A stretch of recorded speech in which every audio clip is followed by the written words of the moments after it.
Chapter 1054. However, he did not have the courage to do so. Regeneration and self-healing would definitely not be a problem, but it would definitely be painful. Qin Guang imagined the bloody scene in his mind and suddenly felt his hair stand on end. Forget it, I'll endure it. If I do this, it might leave a psychological scar on me. It would be awkward if I had to go to a psychiatrist. Zhuo Jingxi turned around and looked at him with a face full of pity.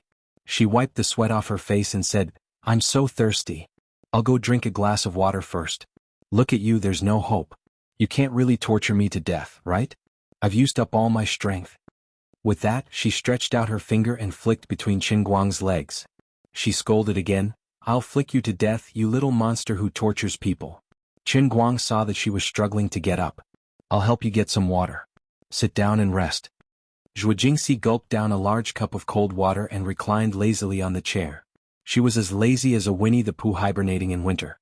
She looked at Qin Guang from head to toe with her seductive eyes. There was a hint of unwillingness in her eyes, but there was also a hint of fear. She was really a little afraid. After Qin Guang sat down, Zhuo Jingxi mustered up her courage and said, "No wonder men in ancient times had multiple wives. Women are really at a disadvantage in terms of physique. Every time they become like this in a few seconds. They are no match for you men. What should we do tonight? What else can I do?" She wanted to suggest that they just sleep like this, but she could not bear to do so. However, Qin Guang did not hear the hidden meaning in her words. "There's no such thing. Actually, my situation is special. I can't explain it to you in a few words. Normal men and women are not like this. Haven't you heard of this saying? There are only cows that die of exhaustion. There are no fields that are damaged by plowing. This cows that die of exhaustion actually refers to men." Zhuo Jingxi was stunned. Her face was full of disbelief. "There's no reason for that. Right now, it's clearly my field that has been plowed through.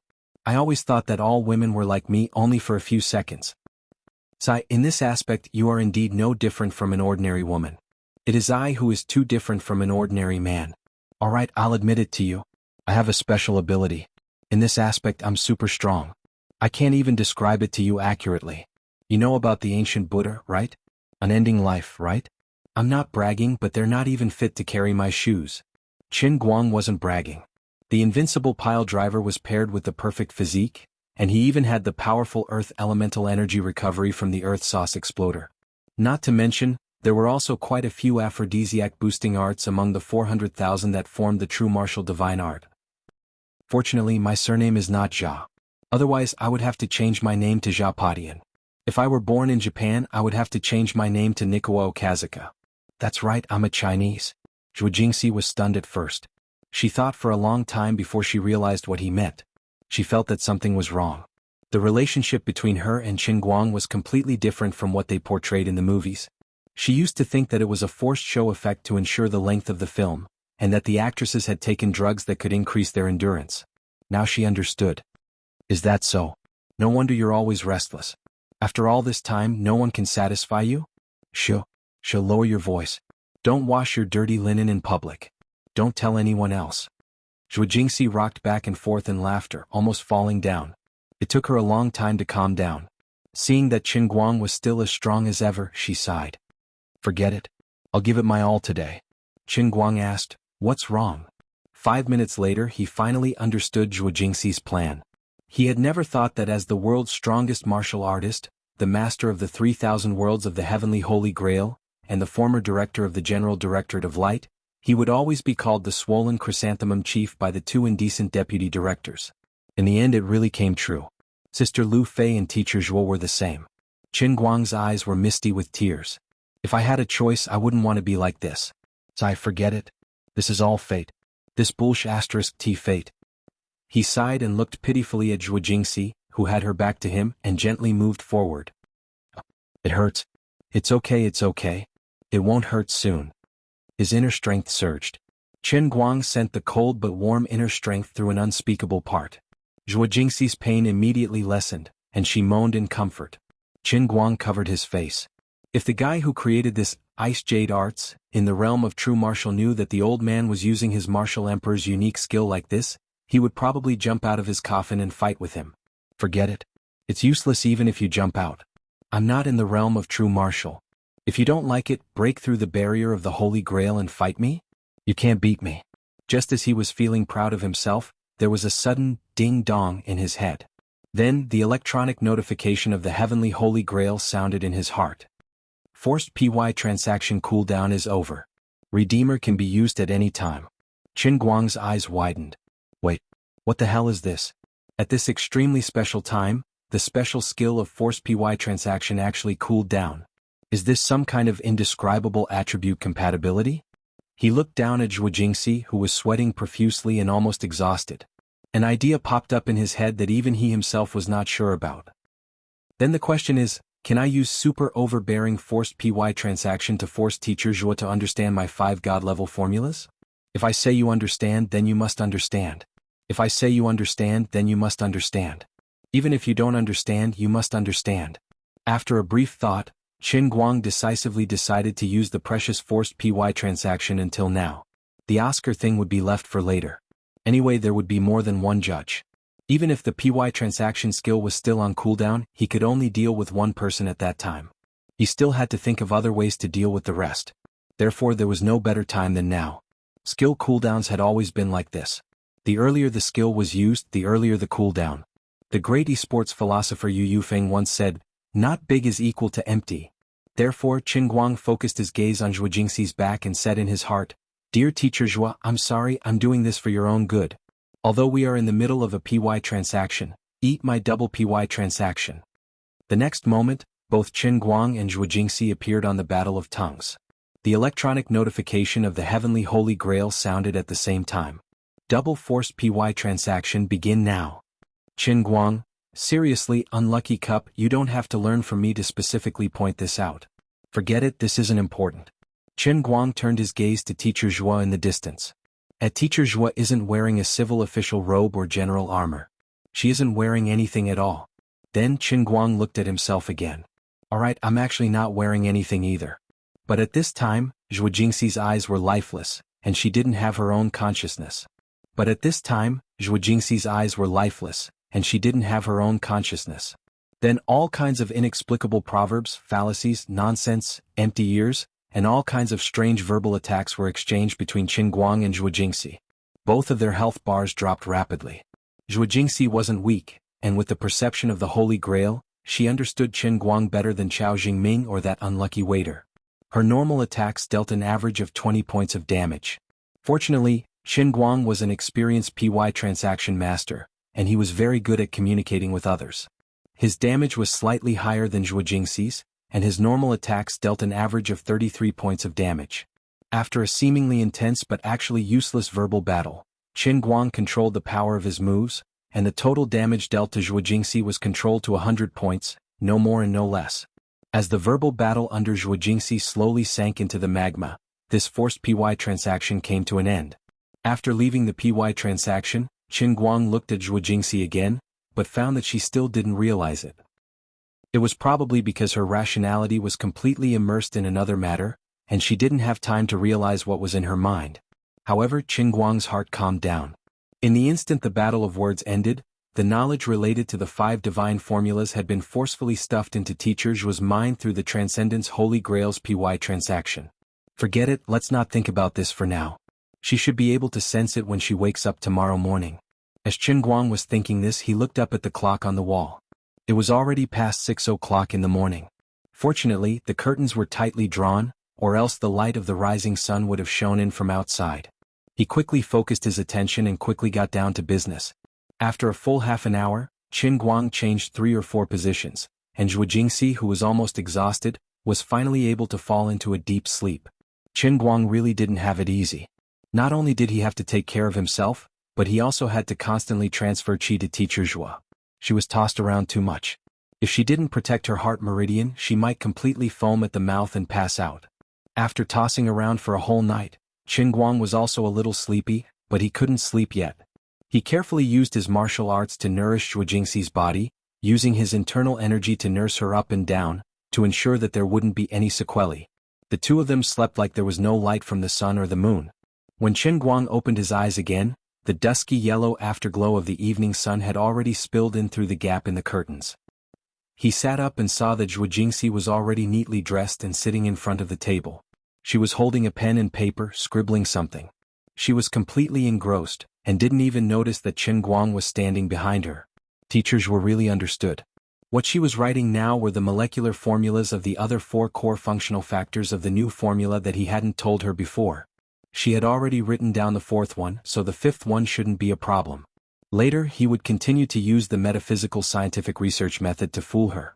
In any case, once she accepted this setting, even if he made a space-time wormhole appear in front of her later, she would probably be able to accept it with a clear conscience. Qin Guang was afraid of scaring her, so he didn't say anything to interrupt her. It wasn't until 10 minutes later that Zhuo Jingxi let out a long breath and threw the pen away.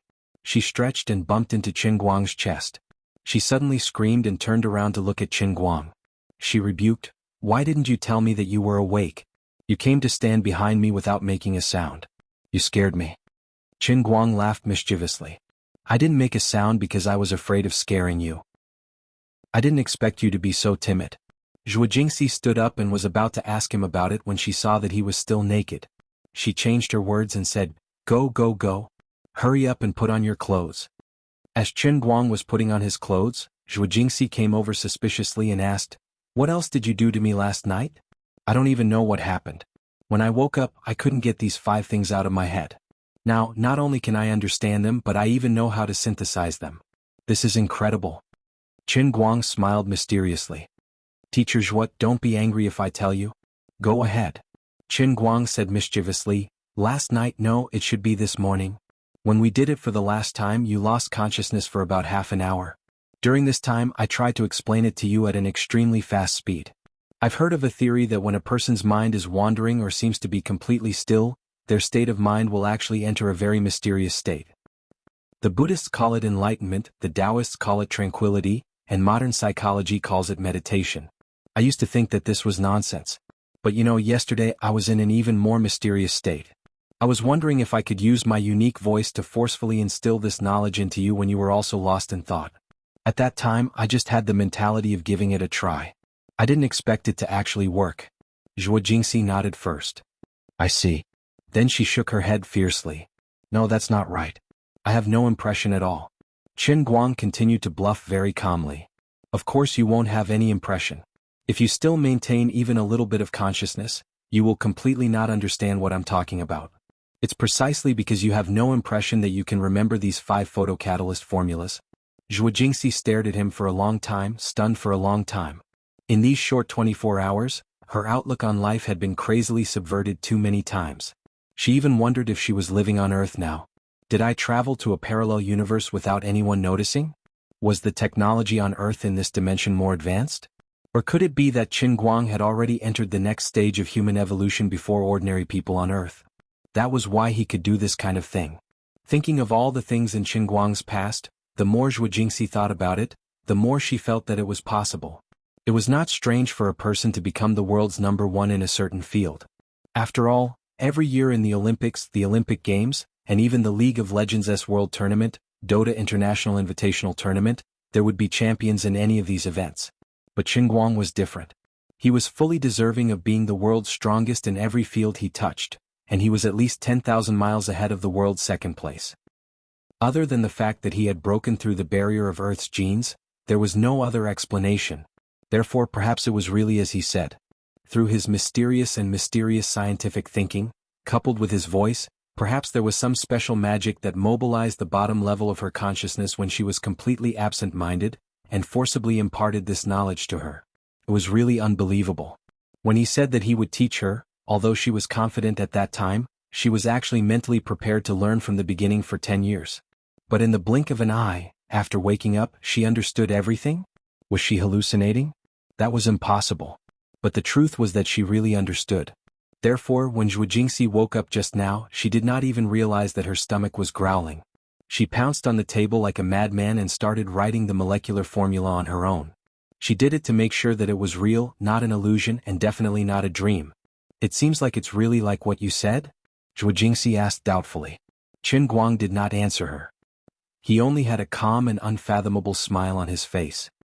He smiled but did not say anything, as if telling her to figure it out on her own. "All right, I'll figure it out myself." After a long time, Zhuo Jingxi sorted out the thoughts in her mind again and confirmed that she really understood this time. Only then did she understand that these 5 seemingly complicated and beyond the current era were, in the end, still an extension based on the current scientific theory. It was just that this extension was a little too far out of the current scope, which was why she was in a daze at that time. But now that she understood, if she tried to extrapolate it, she would find that the 5 major formulas of Qin Guang were essentially the same as modern photocatalysts. For example, Newton's law, which was once the truth, was an irrefutable truth in Newton's era. It was an epoch-making theory. However, after Einstein came up with the theory of relativity, the correctness of Newton's law became limited. When this limit was exceeded, it became wrong.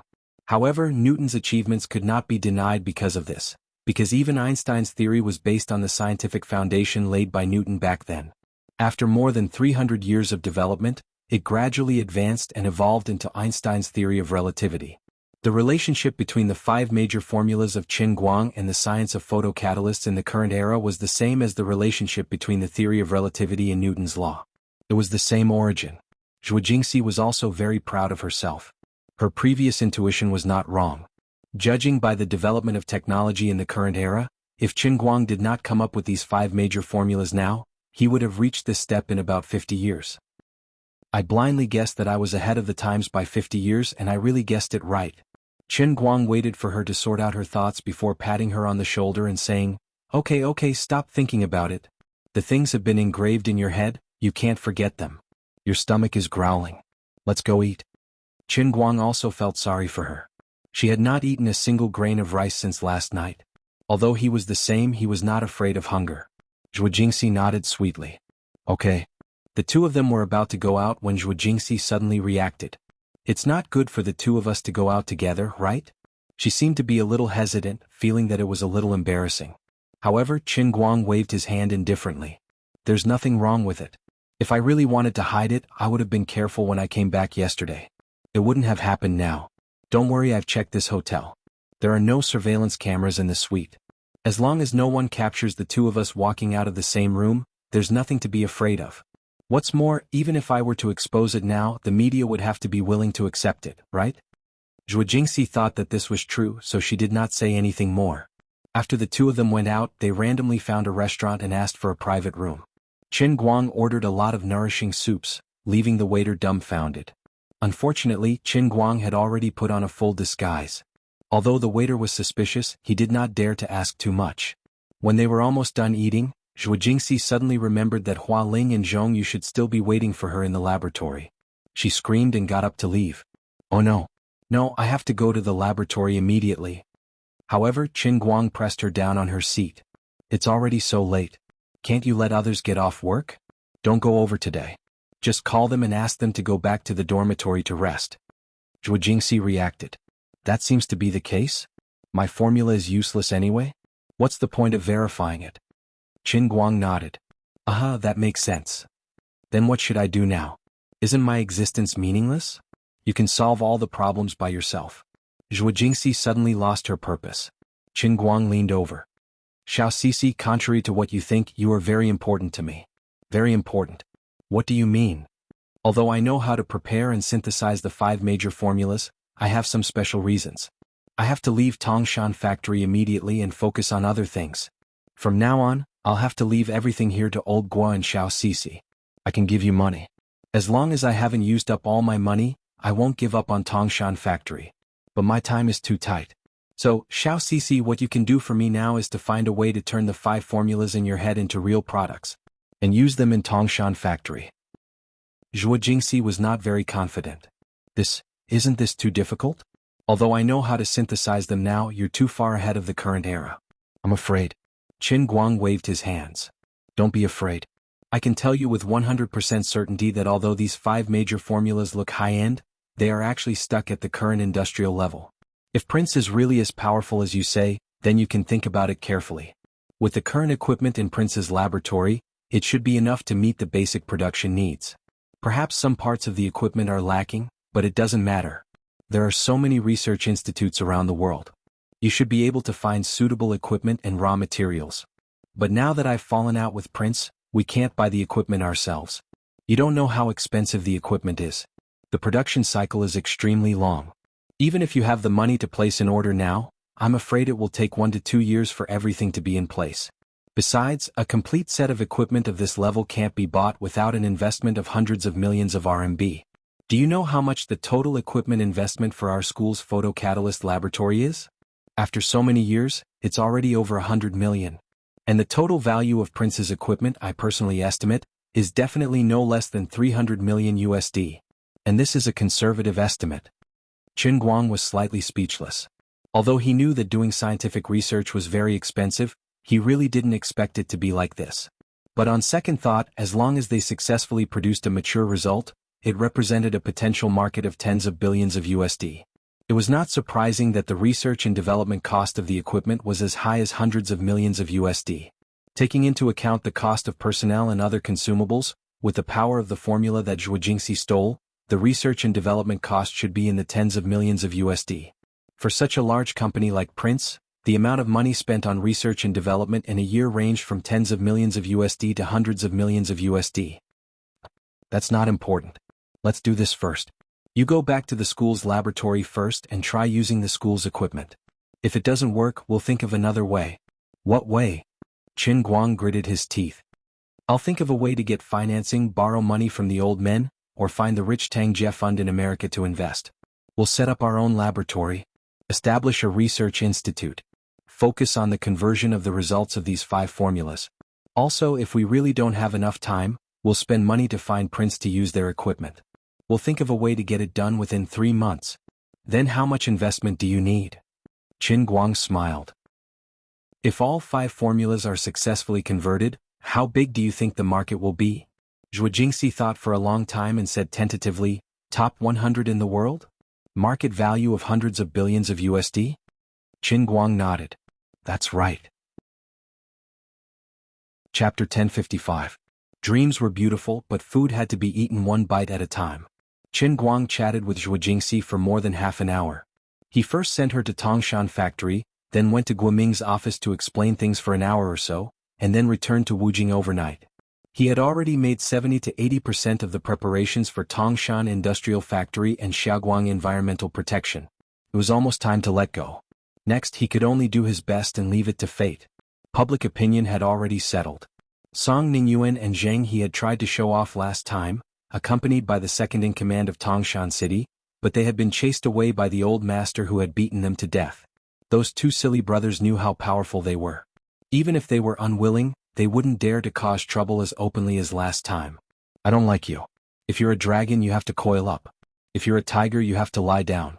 You have real skills. You have contributed a lot to China's environmental protection, so I didn't want to play dirty with you at first. Let's not talk about personal relationships. I, Qin Guang, think highly of the Tiansong Water Company. You're amazing. In addition, you used your connections to prevent domestic experts from participating in the reconstruction of Tongshan Industrial Factory, and also ruined the Lu Chemical Company's investment. Although I'm not very happy about this, I don't particularly care. Overthrowing and rebuilding was originally a scheme of power that I had no choice but to use. Now I have another choice. I don't even need to rebuild. I just like to see you embarrassed when you find that your punches are in the air. In the end, now that you've done the first step, if it really goes to that step, I'll still have to do it 15 times in 4 months. At that time, I'll play dirty with you with a clear conscience. This was Qin Guang's current plan. It all depended on whether teacher Zhuo could make the 5 god-level photocatalysts that could be industrialized in Tongshan Industrial Factory within 3 months with the support of his own support. If she wanted money, he would pay for it no matter how much. Even if he emptied his pockets, he could at most beg from rich old men, or at most pull in investments. With his current reputation, financing shouldn't be a big problem. It was the table where he had dinner with Bai Hua and Lin Jingwei in Yanjing's courtyard. There were more than 10 people, including Xin Yuliang. All of them were rich and had lots of money in their pockets. Furthermore, wasn't the Tang Jie fund that Tang Xiaokai set up in the US a venture capital investment? What was venture capital? If there was no risk, then there would be no profit, so he would not invest. Old man's project seems to be full of risks and looks very sci-fi. But in fact, it is a profitable project. Everything is ready-made, and if it is done well, it will be a $100 billion market. It's not like I'm cheating student Xiaokai. If I ask you to invest, you'll still get rich. Some people might say, what if student Xiaokai doesn't think highly of me? What kind of joke was this? If he really didn't think highly of it, then he would just have to force a deal with him. If one deal couldn't solve the problem, then he would have to do it a second time. As for the fact that he still needed funds for the Oscars or the perfect body of the god, he had invested all of his savings in this area? Actually, it didn't matter. He had so many successful operations experience. In the field of content creators and planning suppliers, he had already become a golden signboard. Student Xiao Tsong's trust in him should be unreservedly. If he asked student Xiao Tsong to sponsor him, he would always be able to produce a lot of cash. Moreover, Xiao Tsong would probably have to carefully consider the cruel reality that if he rejected his request, he would very likely lose his position as the strongest streamer.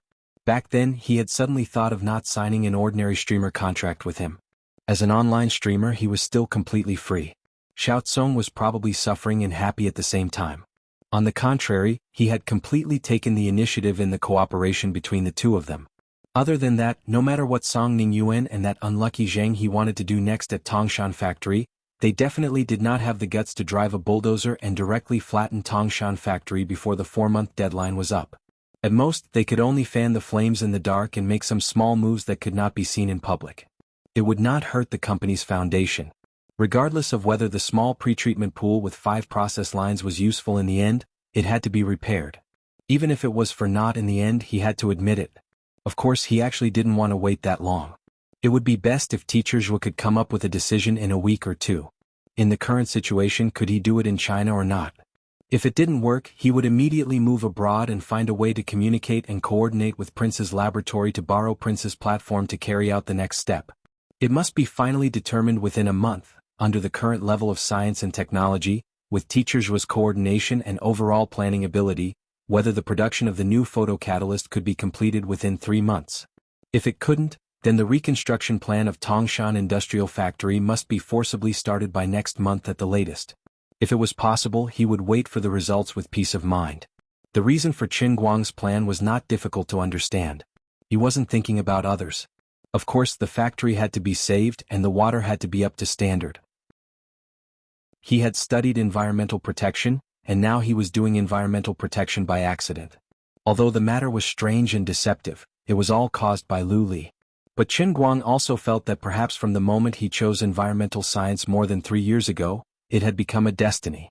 In his bones, he still wanted to become a person who was beneficial to the times. Otherwise, when he heard Teacher Zhuo's dream, it wouldn't have made his blood boil. The more power a person had, the more great things they could do, and the more responsibilities they had to carry on their shoulders. He had learned so many skills in the past, but in the end, there were only the following 4 people who could really shoulder the responsibility, shoulder the righteousness, carry the mountains and rivers, and benefit others. He had become the strongest pilot. The new version of pilot safety operating procedures that he had participated in developing could effectively reduce safety hazards in civil aviation flights. Saving a life was better than building a 7-storied pagoda. Although Qin Guang didn't deliberately show off in this matter, he still felt a sense of accomplishment in his heart. As for the fighter piloting skills that he had taught, he didn't care about it. Even if this knowledge really became someone else's killing skills in the future, he couldn't do anything about it. He didn't hide it either. He wanted to become stronger. The air forces of the world had to become stronger. He was fair, neither helping anyone nor harming anyone. To become a master of language and master all the languages of mankind, he had sorted out a comprehensive set of ideas in his spare time. Currently, Qinguang Brokerage was contacting publishing houses to publish a series of human languages, which were sold all over the world. Every language represented a thought, a way of thinking, which was the precious wealth of mankind. Qin Guang's contribution in this area was also immeasurable. He generously and benevolently shared his knowledge and perfected the inheritance of mankind, which was also something that would benefit mankind for generations to come. He didn't say it or show off, but that didn't mean that he wouldn't secretly feel proud of himself in his dreams at night. He became the strongest martial artist and killed the evil sects and the evil leader Ouyang Tianqing. This was the most straightforward chivalrous act. Up until now, these 5 photocatalysts, strictly speaking, were not abilities that he had mastered. They were just scientific achievements. But once they were used, in addition to bringing huge profits, they could even change the world and restore the rivers and mountains. It wouldn't be an exaggeration to say that they were unparalleled and blessed for thousands of years. Qin Guang didn't intend to become a great man, but he didn't want to become a bad person either. He didn't think that he was that great, nor did he feel that he had changed much, but he had done so much without realizing it. In fact, Doing these things was much more interesting than simply being a celebrity or an internet celebrity. He really wanted to promote photocatalysts, but now he couldn't really harm the millions of people in the lower reaches of Tangshan River because of his selfishness. The sooner he solved the problem, the sooner he could return Tangshan River to a pool of clean water. Although Qin Guang was willful and slightly selfish, this most basic principle had never been shaken. When he returned to Wujing, it was already past 10 at night. Qinguang Brokerage had already gotten off work, so he went back to school first. As an authentic undergraduate student, it wasn't easy for him to not be beaten to death with his studies. When Qinguang came back late at night, the few people in the dormitory were used to it. When he entered the door, the few of them were having fun fighting the Dota, so no one noticed him. The three of them, along with Gaoya and another girl in the class, formed a ladder. At this moment they were blocked under the high ground and couldn't get out. Qin Guang sneaked behind Lin Jingwei like a ghost and was amused by the headcount ratio between the two sides. 14 to 28, of course, it was the male and female duo who were blocking the high ground playing mahjong. The opponent was far ahead, and the difference was exactly 2 times. Lin Jingwei's druid manipulation had been popular recently. After the revision, he had been upgraded from an OB carry who relied on bears to a long-range turret-type druid. His equipment looked okay, and he had all the necessary equipment for 30 minutes. Qin Guang looked at Lin Jingwei's own data and immediately understood. 6 kills, 6 deaths and 8 assists. People called him 6 shots. His equipment didn't fall behind because of the 14 kills on his side. He had taken 6 kills, and he had assisted in 8 of them. His participation rate was as high as 100%. Looking at Lin Jingwei's tired and sweaty face, only the heavens knew how hard he had worked in order to carry his sister. Qin Guang sneaked behind by Nyangzi and Xiong'er to take a look. Well, these 2 guys had 4 kills each, which meant that Gaoya and the other girl had been playing the entire time. Xiong'er, who was fully focused, was controlling Earthshaker. The only thing he had on him was a pair of flash daggers, which were worth a bit of money. As a support, he had probably spent all his money to buy eyeballs, powder, and mist to protect his brother's development. Xiong'er scrolled through the data of both sides. Qin Guang took a look and instantly understood. No wonder the game was so bad. Gaoya and the other girl had 0 kills, N deaths and 0 assists respectively. Lin Jingwei's team was basically fighting 3 against 7. Roshan's been stolen. They're definitely going to go up from the middle lane. I have a plan. I'll go around them from the bottom lane, and when they go up I'll push up to the back. You guys kill the shadow fiend who goes up with shields. If we take down one of his shields we can still defend for a while. Xiong'er just bored. Don't let him get a BKB. The Night Evernight Assassin, also known as the Cockroach by Nyangzi, let out a shrill roar. He turned around and went down to the bottom lane. This poor guy had been playing the 3rd Cockroach for 30 minutes and still hadn't gotten a flash dagger. All he had in his pocket was a push stick. Xiong'er nodded. No problem. The 3 of us at the back will use mist and defend high. Chapter 1056. The cockroach of the white snake was yelling, night god, while hiding in the lower right corner of the high ground. It was as if the wind was bleak and the water was cold. Brothers, when I rush up I'll be killed instantly.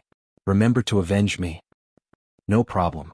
The weak voices of Gaoya and another girl could be heard in the chat. What should we do? Lin Jingwei said, Gaoya, you're the skeleton king. You have 2 lives anyway. Don't worry about anything when the fight starts. Just charge forward and hit whoever you can. If your first life dies, throw your second hammer and run back to the back row to eat hot pot. Lu Jing, don't worry about anything else. Just watch me. If they try to kill me, quickly give me a thin burial and heal me.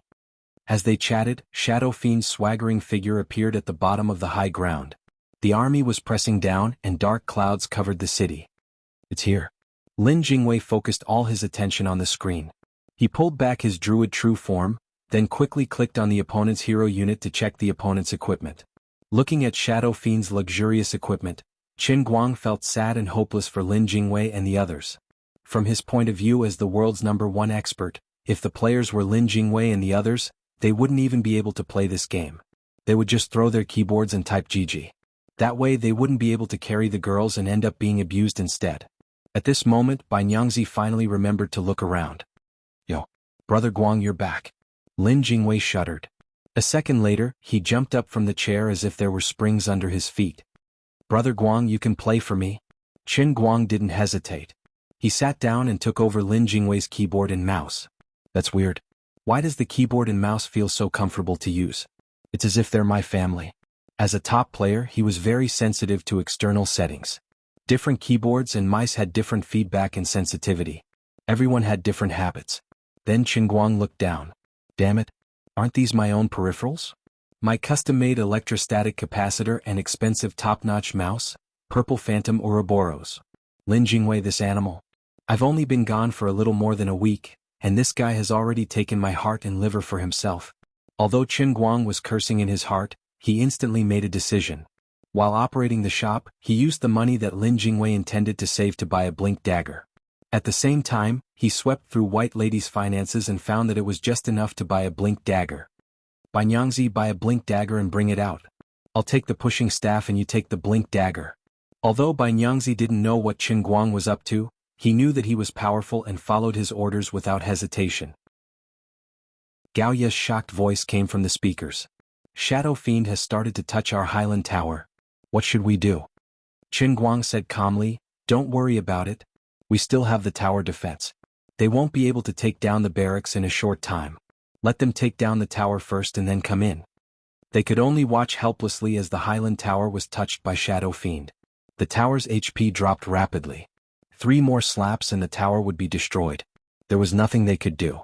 However, at this moment, even though the opponent had a shield and had superior equipment, the other 4 players were hiding in the fog. They couldn't see them at all. Qingguang's eyes focused on Shadow Fiend. Countless data appeared in his eyes. From Shadow Fiend's movements, his vision seemed to cross space and he saw how the Shadow Fiend player's mouse clicked on the floor. As Shadow Fiend moved left and right, arrows appeared in Qingguang's mind. The flowing data below Highland Tower gradually formed in his mind, forming a complete picture. Qingguang then looked at the shadows below Highland Tower. It was night time, but 4 sneaky shadows that shouldn't exist were moving left and right. Qingguang seemed to hear the Shadow Fiend player commanding, "You guys watch me take down the tower. Don't let anyone get hit by the fog. If the druids want to attack me, you guys just charge at them." Although he hadn't fought the tower properly for a few days and was suddenly pressed down by Lin Jingwei in front of the computer, he only needed 0.1 seconds to get into the zone. Bai Nyangzi. Here. I'll count to 3. After that, jump 45 degrees diagonally to the left, and then stab the floor in the direction you jump. Once you're done, look for their squishy support to draw a mouthful of mana, and then use a big attack. Don't be in a hurry to open the spiked shell, just grab the person on the other side and attack. Use a normal attack but don't retreat. Bai Nyangzi nodded heavily, okay. He didn't even ask Qingguang why he was standing in the middle of the high ground and still wanted to be pushed, or how he was going to push him. He wanted to win. Even if it was just a normal match, he just wanted to win. In this situation, Qingguang was replaced at the last moment. If he wanted to win, he had to execute perfectly. Qingguang then instructed Xiong, don't use Shadow Fiend later. Just use the fog and jump 30 degrees diagonally to the floor. You have to wait for Bai Nyangzi to make the first move before you use Shadow Fiend, got it? Got it. Qingguang nodded, 1. As he kept counting, everyone held their breaths. Lin Jingwei, who was watching from the back, clenched his fists. Lin Jingwei almost wanted to scream because Qingguang was tapping on the ground, controlling the druid's real body and the spirit bear to walk out together. Someone was going to make the first move. If he took another step forward, he would make the first move. But Qingguang didn't seem to be aware of the danger. 3. As soon as he said that, the druid's figure disappeared from the spot. Lin Jingwei was stunned. Jumping blade? I didn't drop that equipment. Alright, he just bought it. Damn, is Brother Guang crazy? That's the money I saved to buy a life. You're just a cannon in the back row, why would you drop a jumping blade? It's all over. Wait, what's this? Lin Jingwei was stunned for a moment before he suddenly realized that the place where Qingguang jumped was in the shadows below the high ground. In front of him were 4 enemy heroes who were hiding in the fog. Jumping into the shadows to find the back row of the fogged heroes? Damn, this was too slippery. Then the question was, how would the druid die if he jumped into a group of 4? As Lin Jingwei was thinking about this, he realized that on the other side of the 4 enemy heroes, Bai Nyangzi's cockroach had already appeared a step ahead of Qingguang, and was smirking as it fiercely stabbed its sharp claws into the ground. 1 stabbing 4.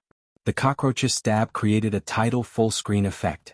At this time, Qingguang's druid had already started to grab the enemy's weak support which doctor and started to attack crazily. Tut tut tut tut. Although their side was completely behind, the druid, as a C-position equipment, did not fall behind. With 2 slaps, the lightning brought out by the whirlpool spat out wildly. The support had low defense and low HP, and his HP dropped rapidly. Bai Nyangzi's cockroach followed up with a mouthful of mana, and then instantly opened up, immediately breaking through the stealth, and the opponent's weak support fell. At this time, the control time of the cockroach stabbing the ground was about to end. Lin Jingwei looked at the other 3 surviving enemy heroes and clenched his fists. Among these 3, there was a C-position hero with high HP and ATK. The most important thing was that he had BKB, which was the Black King staff that could become bigger and stronger after being activated. Once this person activated the Black King staff, even if it was 5 against 4, they would not be a match. Because, in fact, it was 3 against 4 and their equipment was completely behind. But at this time, a huge ravine fell from the sky, smashing fiercely onto the 3 enemy heroes, causing them to remain in a stunned state. This was Xiong'er's ravine, which was also the floor that Qin Guang mentioned just now. With less than 0.2 seconds of error, he perfectly connected with the cockroach's control time. Lin Jingwei looked at Xiong'er's screen again, only to find that this guy was releasing his 3rd skill, War Totem. The opponent's Shadow Demon with a shield was the main damage output, but it was being continuously stunned by Xiong'er. Xiong'er followed Qin Guang's instructions and made a ravine diagonally 30 degrees to the bottom right corner. Not only did he control the Shadow Demon beside him, but the end of the ravine also slapped onto Qin Guang's body, stunning the other 3 enemy heroes. At this time, Qin Guang's druid was still standing in the middle of the enemy's 3 heroes, continuously attacking the second brittle hero like a mad dog. Bai Nyangzi's cockroach was also grabbing this brittle hero and biting it to death. On the other side, Bramble's Divine Bull, who had moved almost at the same time as the cockroach, relied on 3 stun skills and a single piece of trash equipment, a blink blade, to firmly control the opponent's main damage output Shadow Fiend for nearly 4 seconds. Similarly, it did not allow the opponent to use the Black Emperor staff. The continuous control time between Cockroach and Bull God lasted as long as 4 seconds. In addition to the damage from the 2 skills, coupled with Qin Guang's violent output, the opponent's second brittle support fell immediately. From the moment Qin Guang jumped into the crowd and started attacking, until now when Cockroach jumped in between the 4 people, in a short period of less than 5 seconds, the opponent's equipment was almost overwhelming. In an instant, only the 3 big brothers in the 1st, 2nd, and 3rd positions were left. The 2 soy sauce supports were all dead. The extremely difficult 3v7 finally became 3v3. This was because Elegant, who was originally only responsible for Pain, and Lu Jing, who was controlling the Shadow Priest, also controlled their respective heroes to rush forward to attack the Shadow Demon. Although the hammer thrown by Elegant's Skeleton King and the stun from Xiong'er's Bull God completely overlapped and wasted control time, at least it could not deal some damage, right? Although Lu Jing's Shadow Priest did not lose any HP from attacking the Shadow Demon, her skills could still deal some damage. Even so, Qin Guang and the others were still in a bad situation. The 2 enemies beside Qin Guang, the 1st and 3rd brothers, were about to wake up, and the 2nd brother Shadow Demon with a shield was about to regain his freedom. At that time, almost all of their skills would be on cooldown, but the opponent would still have the Black King staff and ultimate skills. Even if it was a 3v3, they still would not be able to win. At this time, Qin Guang's druid roared in the crowd. This was the druid's signature skill, Savage Roar.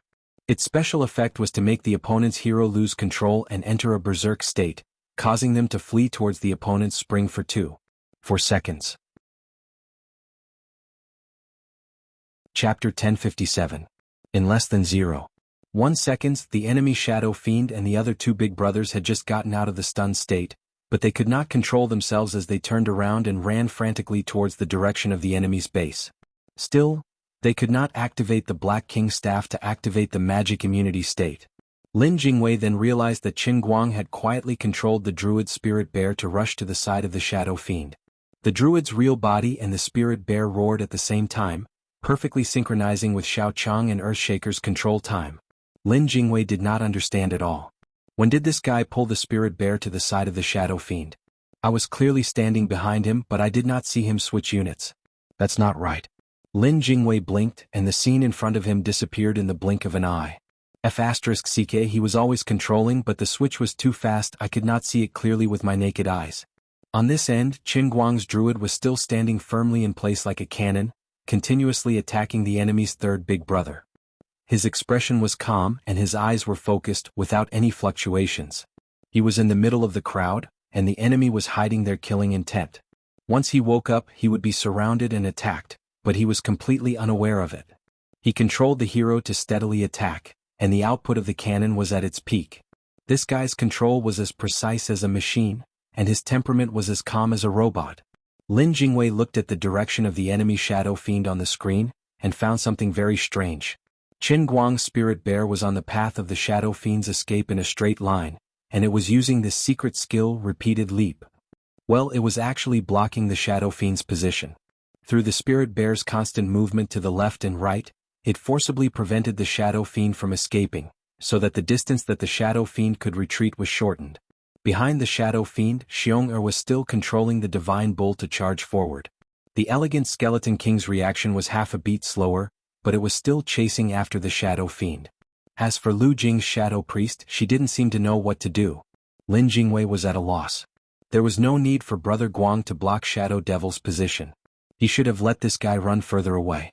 Once Shadow Devil wakes up, with its current equipment and position, Lin Jingwei should have activated BKB and killed Xiong with 3 slaps.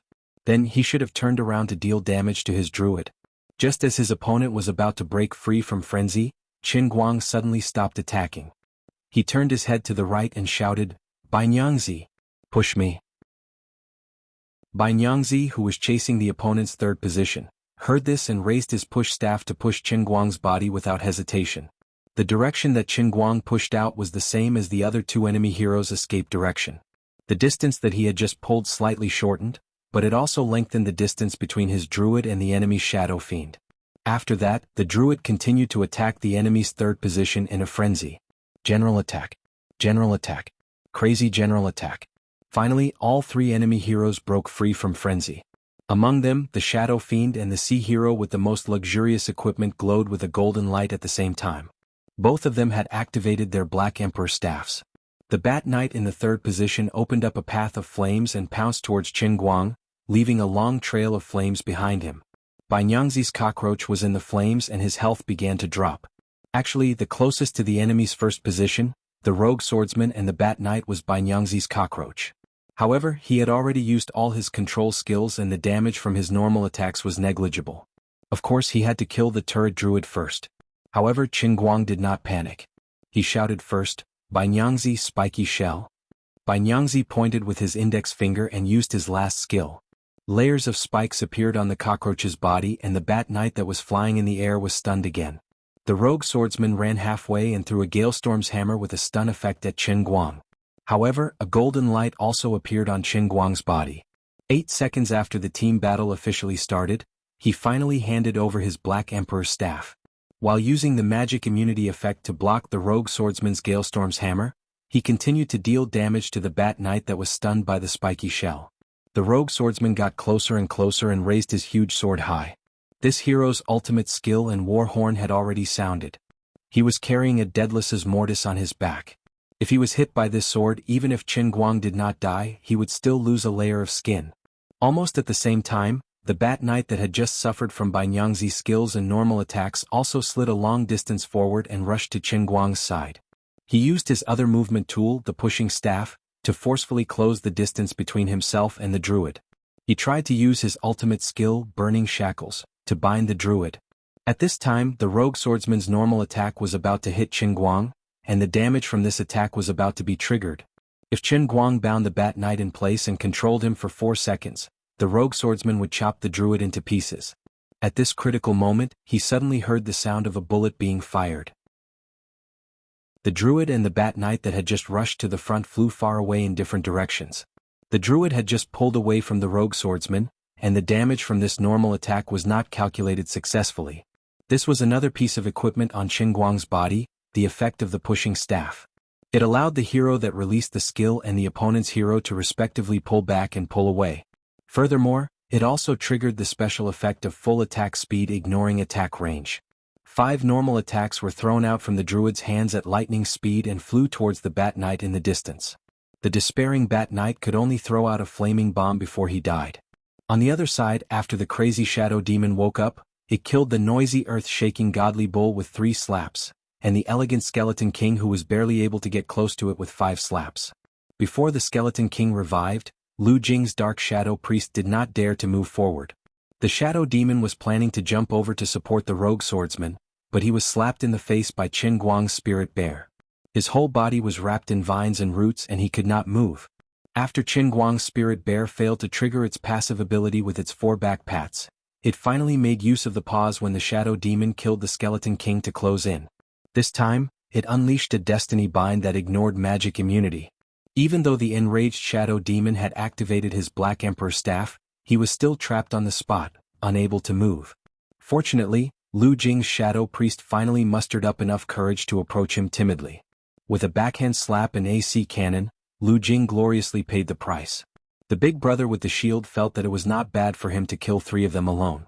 Although the team battle was a bit messy at the start, luckily I killed all 3 of them alone. I did not let down the Meat Mountain shield. On the other side, Qin Guang and the Rogue Swordsman, the 2 main heroes, finally started fighting. At this moment, there were only 3 people left on Qin Guang's side.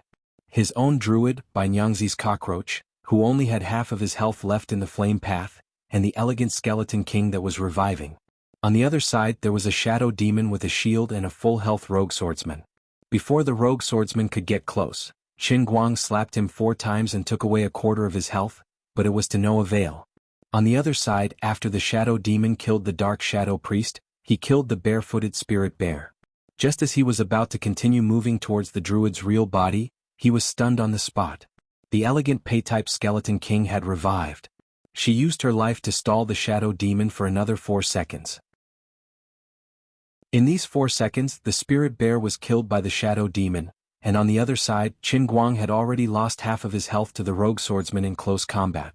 However, he instantly summoned a second Spirit Bear. The Spirit Bear let out an angry roar, raised its hand and clawed at the Rogue Swordsman beside it. He was entangled again. Qin Guang turned around and took a step back to increase the distance between them. Then he turned around and took a step back and turned around again to attack. This was the standard way for ranged players to fight melee players. It was a perfect slash with 0 mistakes and 0 delay. His mouse was so fast that Lin Jingwei couldn't even see it clearly. Compared to standing still, his damage output wasn't any slower.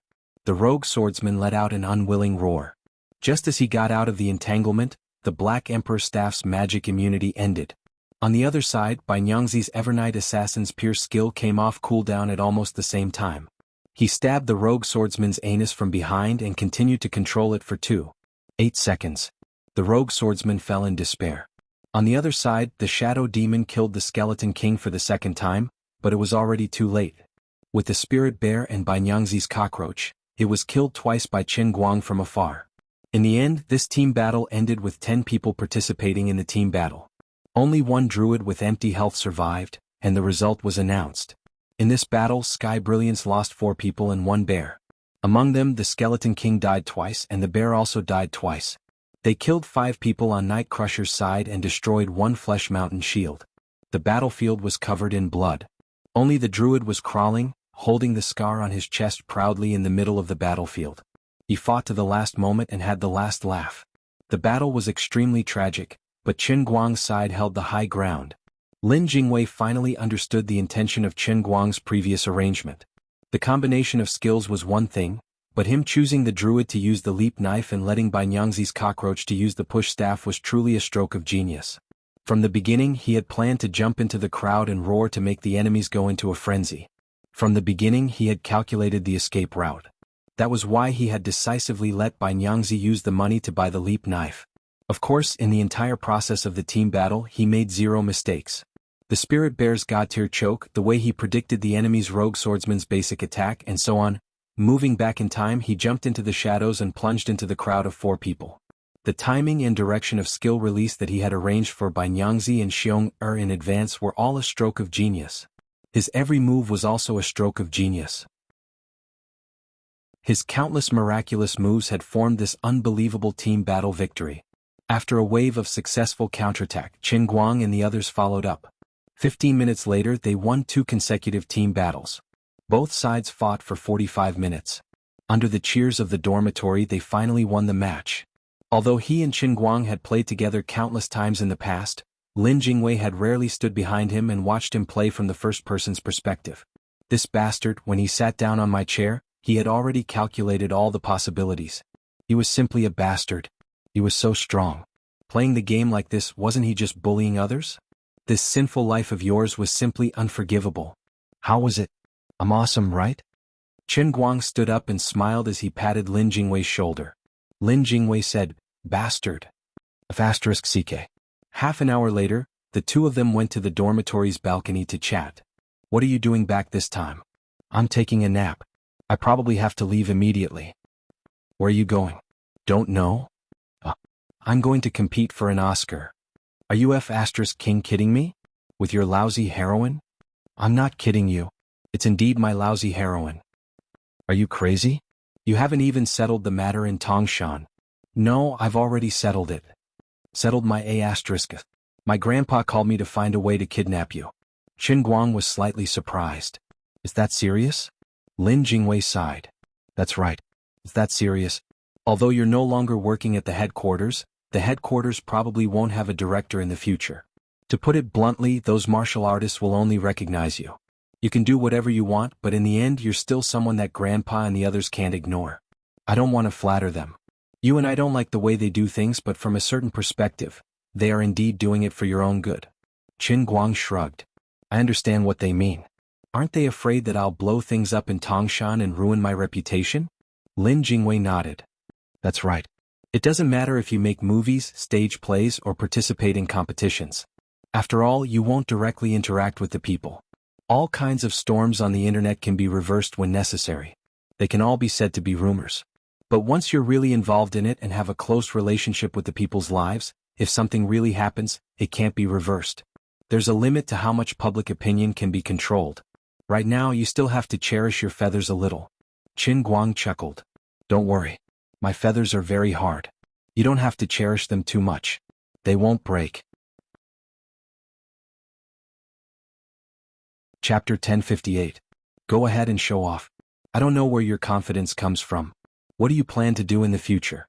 Are you really not going back to the headquarters? You know, if there's any trouble in the future, I'm afraid you'll have to control the situation. Right now, Grandpa and the others think highly of you. To put it more bluntly, our relationship is only secondary. Your personality and character are secondary. The most important thing is still your strength and reputation among the martial artists in Jianghu. Who knows, maybe one day when the matter of martial artists becomes known to the whole world, there will always be a time when you need to stand on the stage." Lin Jingwei said in a sincere tone. Qin Guang patted his shoulder. "Don't worry about me. But then again, although you don't want to be a good fan for 3 generations, your mind is still quite clear. Why didn't I notice it before? I think you're quite suitable to take over your grandpa's position." Lin Jingwei shook his head violently. "Forget it, it's too tiring." "Forget it, up to you." Lin Jingwei thought for a while, his expression became especially serious. He said slowly, "Brother Guang, let me tell you something. Grandpa and the rest really value you. If you're willing, you might be able to enter the center of power through different channels like Brother Bai. Brother Bai is now working at Tianjin Energy. On one hand, it's to train his ability. On the other hand, it's to enrich his resume. Sooner or later, he'll be on the path of turning from business to politics. In a sense, your starting point is even higher than his. Although the Guangdong headquarters is hidden in the dark and not as famous as other departments, it's a legitimate vice-ministerial organization. If you take this path, your resume will be firmer than Brother Bai's. Actually, among the young people of our generation, other than Brother Bai, there are at least 100 others who are climbing up the path planned by the old masters. This is called the 50 years 100 people plan within Grandpa and the rest. Your name was added last, but from what my Grandpa Jean and Grandpa Jiang have said, your position is even higher than Brother Bai's. It might be a little hard for you to understand. Although we're not blood brothers, we're closer than blood brothers. But with your previous family relationship, there's no reason for you to be so valued. But I have to explain. Grandpa often said that governing a country is like cooking, and a real chef doesn't cook. However, in order to cook a good dish, the chef had to be in control of the overall situation, and only the junior chef would be in charge. A chef has to pay attention to every step of the cooking process. Are the ingredients fresh? Are the seasonings up to standard? Are the slices of meat or dishes cut out of the mound just right? Are the chef's stir-frying skills and control of the fire up to standard? A chef has to choose a cook to handle the ladle, a chopping block, pots, bowls, ladles, vegetables, carrots, pork and beef. It was the same principle when it came to governing a country. Some people could only be ingredients, some could be a cook, and some could be a chef. The world was bustling and mortals were food. They were molded into all kinds of dishes and entered the cycle of the 5 grains in a days. From birth to death, they would not understand why they were born and why they were living. Out of 1 million people, there would be a qualified cook, out of 10 million people, and out of 100 million people, there would be a chef. Brother Guang, as for you, in the eyes of the elders, you are a chef who can carry the whole world with your own strength. They know everything about you and what you're capable of. Your current achievements might seem like fleeting clouds in the eyes of ordinary people. Because modern information is too complicated, the brains of ordinary people are always limited. If they absorb too much useless information, it will replace the truly useful information. They will forget your achievements after reading them. But Grandpa and the others saw it and remembered it in their hearts. They can be very selfish sometimes. Every family and race has their own plans. Strictly speaking, you are one of them but also an outsider. But you are a person who is in between the inside and the outside. Your character is strong and your talent is unprecedented. If they don't count on you, who do they count on? It's impossible to move 1.4 billion people forward with just a few families. The only way is to accept talents from all walks of life. Whether it's an insider or an outsider, those who need to be used have to be used, and those who need to be placed in positions should be placed there. No matter how selfish Grandpa and the others are, they have always been clear about these things. Even in the list of the 50-year 100 people plan, there are less than half of the people who are related to our families by blood. They treat others like this, let alone you, Brother Guang. They can't bear to part with your amazing talent, but they trust your character. But they also know that you are rebellious in your bones. Since they count on you and they know that you won't be a subordinate, then they might as well let you be a superior.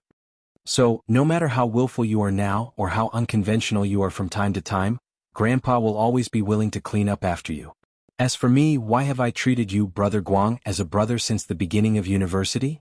Actually, I should have gone abroad in my 2nd year of university, but why can't I bear to leave? Brother Guang, this is all because of you. Although I, Lin Jingwei, live a clear life, I have no ambition. But Brother Guang, you are different. We are willing to let you be the leader.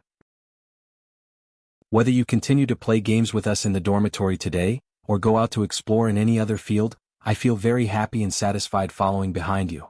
I saw Brother Guang's personality and potential much earlier than the grandfathers did. If you want to be a dragon, you must be a dragon among men. If you don't become a dragon, you will still be a lazy dragon. Brother Guang, from time to time, do you also wonder why, with my identity, I am willing to stay in a place like Gokyo University for so many years? To put it bluntly, I don't want to take over. I want to live according to my own personality. In these 4 years, I have been very happy staying in this dormitory. I have been very happy with Brother Guang. I have been very satisfied with being with Xiong'er and Banyangzi. I also can't bear to leave Gaoya. Since I can't bear to leave, I will definitely not leave. Grandpa often scolds me for being clear-headed but always making stupid moves. He says that I have wasted my good brain and that it is time for me to change my heart. Because I have the ability to do great things, but I lack the heart of a strong person. In the past, Brother Guang, you had the heart of a strong person. You were never moved by external things. This is your most precious characteristic. But you lack the ability to do great things. I originally planned to wait until after graduation. The two of us will work together and lead Xiong'er and Banyangzi to explore the world happily. We will learn from each other's strengths and form a team. When the brothers are united, we will be able to cut through gold. But now I have changed my mind. You have everything. You have the mentality, the ability, and everything you do is so awesome. I will follow behind you and eat and drink well. Ah, Brother Guang, really, you can't escape whether you admit it or not. Chen Guang listened to Lin Jingwei's tireless narration. At first he was very calm. He really didn't think so much and didn't particularly care about ruling a big country. When he first entered university as a rich 2nd generation in middle school, he didn't see that he was much more extravagant than ordinary students. He didn't look down on others because of his family's wealth. He still laughed and played with others in class, happily eating and waiting to die. Later his family collapsed. When he was extremely poor, he gritted his teeth and picked his feet to live. As a university student, he worked tirelessly every day to make car rentals online to support his family. It was very hard. He also envied others who could enjoy university life in peace. But he never doubted himself that he couldn't live like this. When he was at his lowest, he was bullied by Zheng He. He didn't say a word of fear because of his family's wealth, nor did he lose his drive because he was poor. Now that he was rich, he still had 3 meals a day, 2 eyes, a nose and a mouth. He didn't seem to have 3 heads and 6 arms and could walk in the sky. He didn't think that he was very cool. He was very sloppy, very normal, very casual and very calm. There might be some changes in the way he treated people, but the thoughts deep in his heart had never changed. For example, when he met Guoming recently, it was because he respected him for fighting with Wang Ren. When they met, he would respectfully call him Mr. Gua. Gradually he became familiar with him and also called him Old Gua. He never looked down on him. When he met Hua Ling and Zhong Yu, 2 equally ordinary senior sisters, he was still so friendly. He didn't feel that his beautiful hair was also 100 million just because he had a net worth of hundreds of millions. When he scratched Hua Ling's hair, he didn't feel unhappy at all. Instead, he was happy that others could treat him normally. He just felt that every friend like this was very rare and should be especially cherished. Now that Lin Jingwei suddenly pointed it out, he suddenly looked back and realized that it was terrifying to think about it. So I'm so King strong? I'm so cool? It was quite amazing to think about it. With his net worth and status, he could be considered as starting from scratch among his peers in the country. He might not be as arrogant as being the first in the country, but at least no one in the top 10 would dare to gossip about him. But when he thought about it carefully, the King old man's heart actually had no feelings at all. If Lin Jingwei hadn't pointed it out, the old man wouldn't have realized it at all. This is not scientific. I was supposed to be a domineering, cool and pretentious king.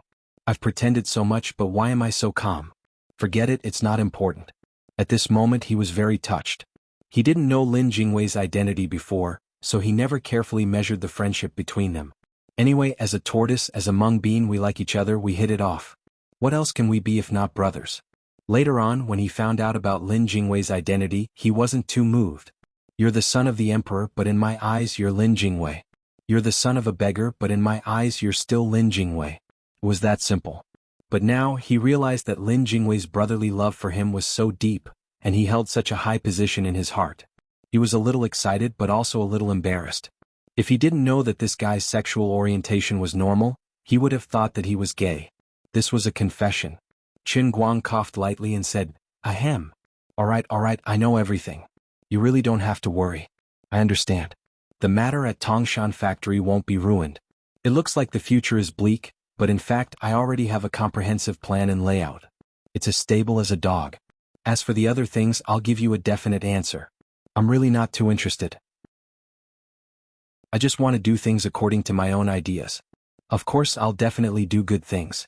I might be able to do more things than being pushed to the forefront.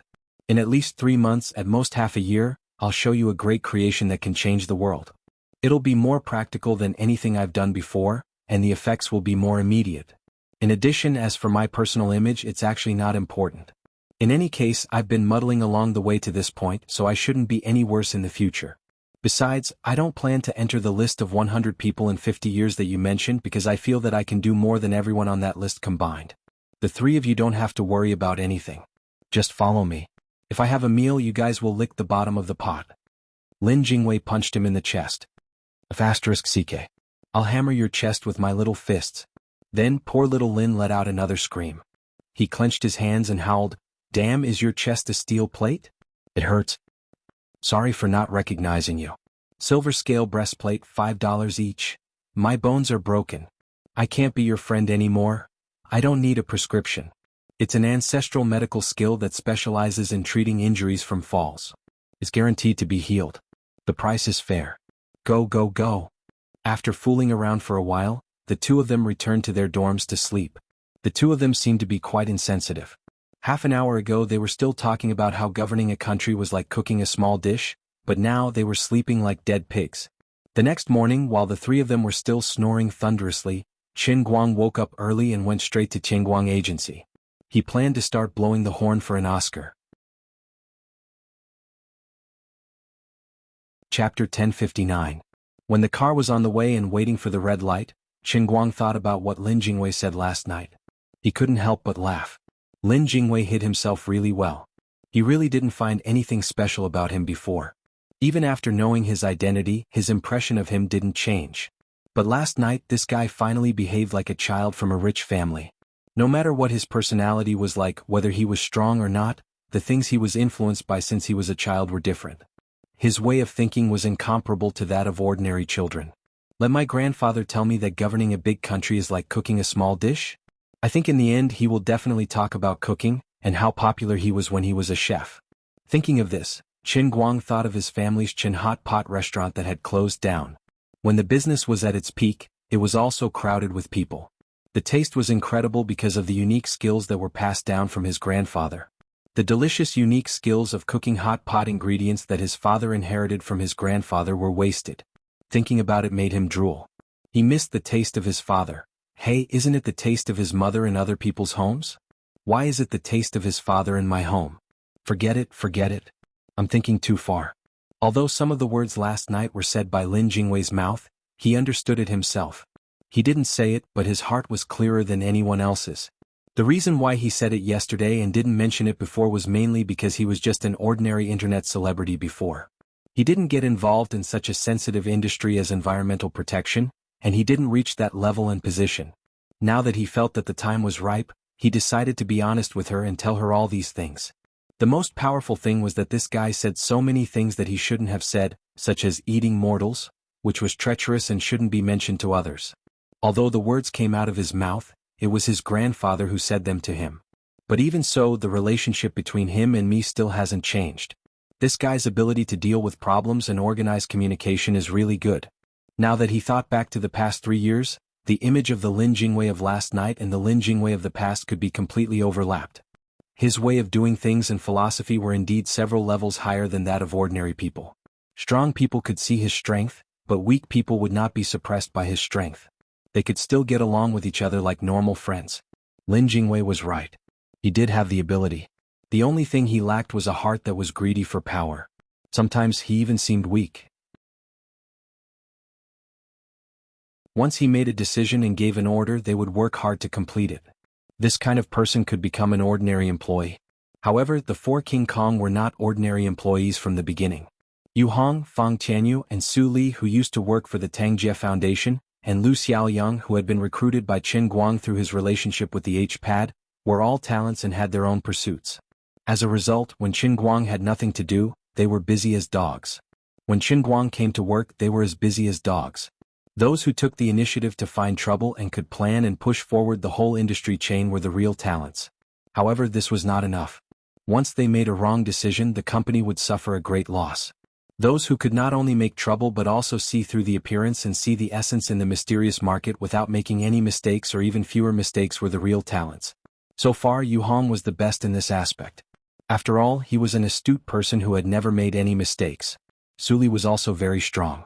There was no trifling matter in finances. He could always arrange everything properly, and he would be able to keep track of the flow of any sum of money like the back of his hand.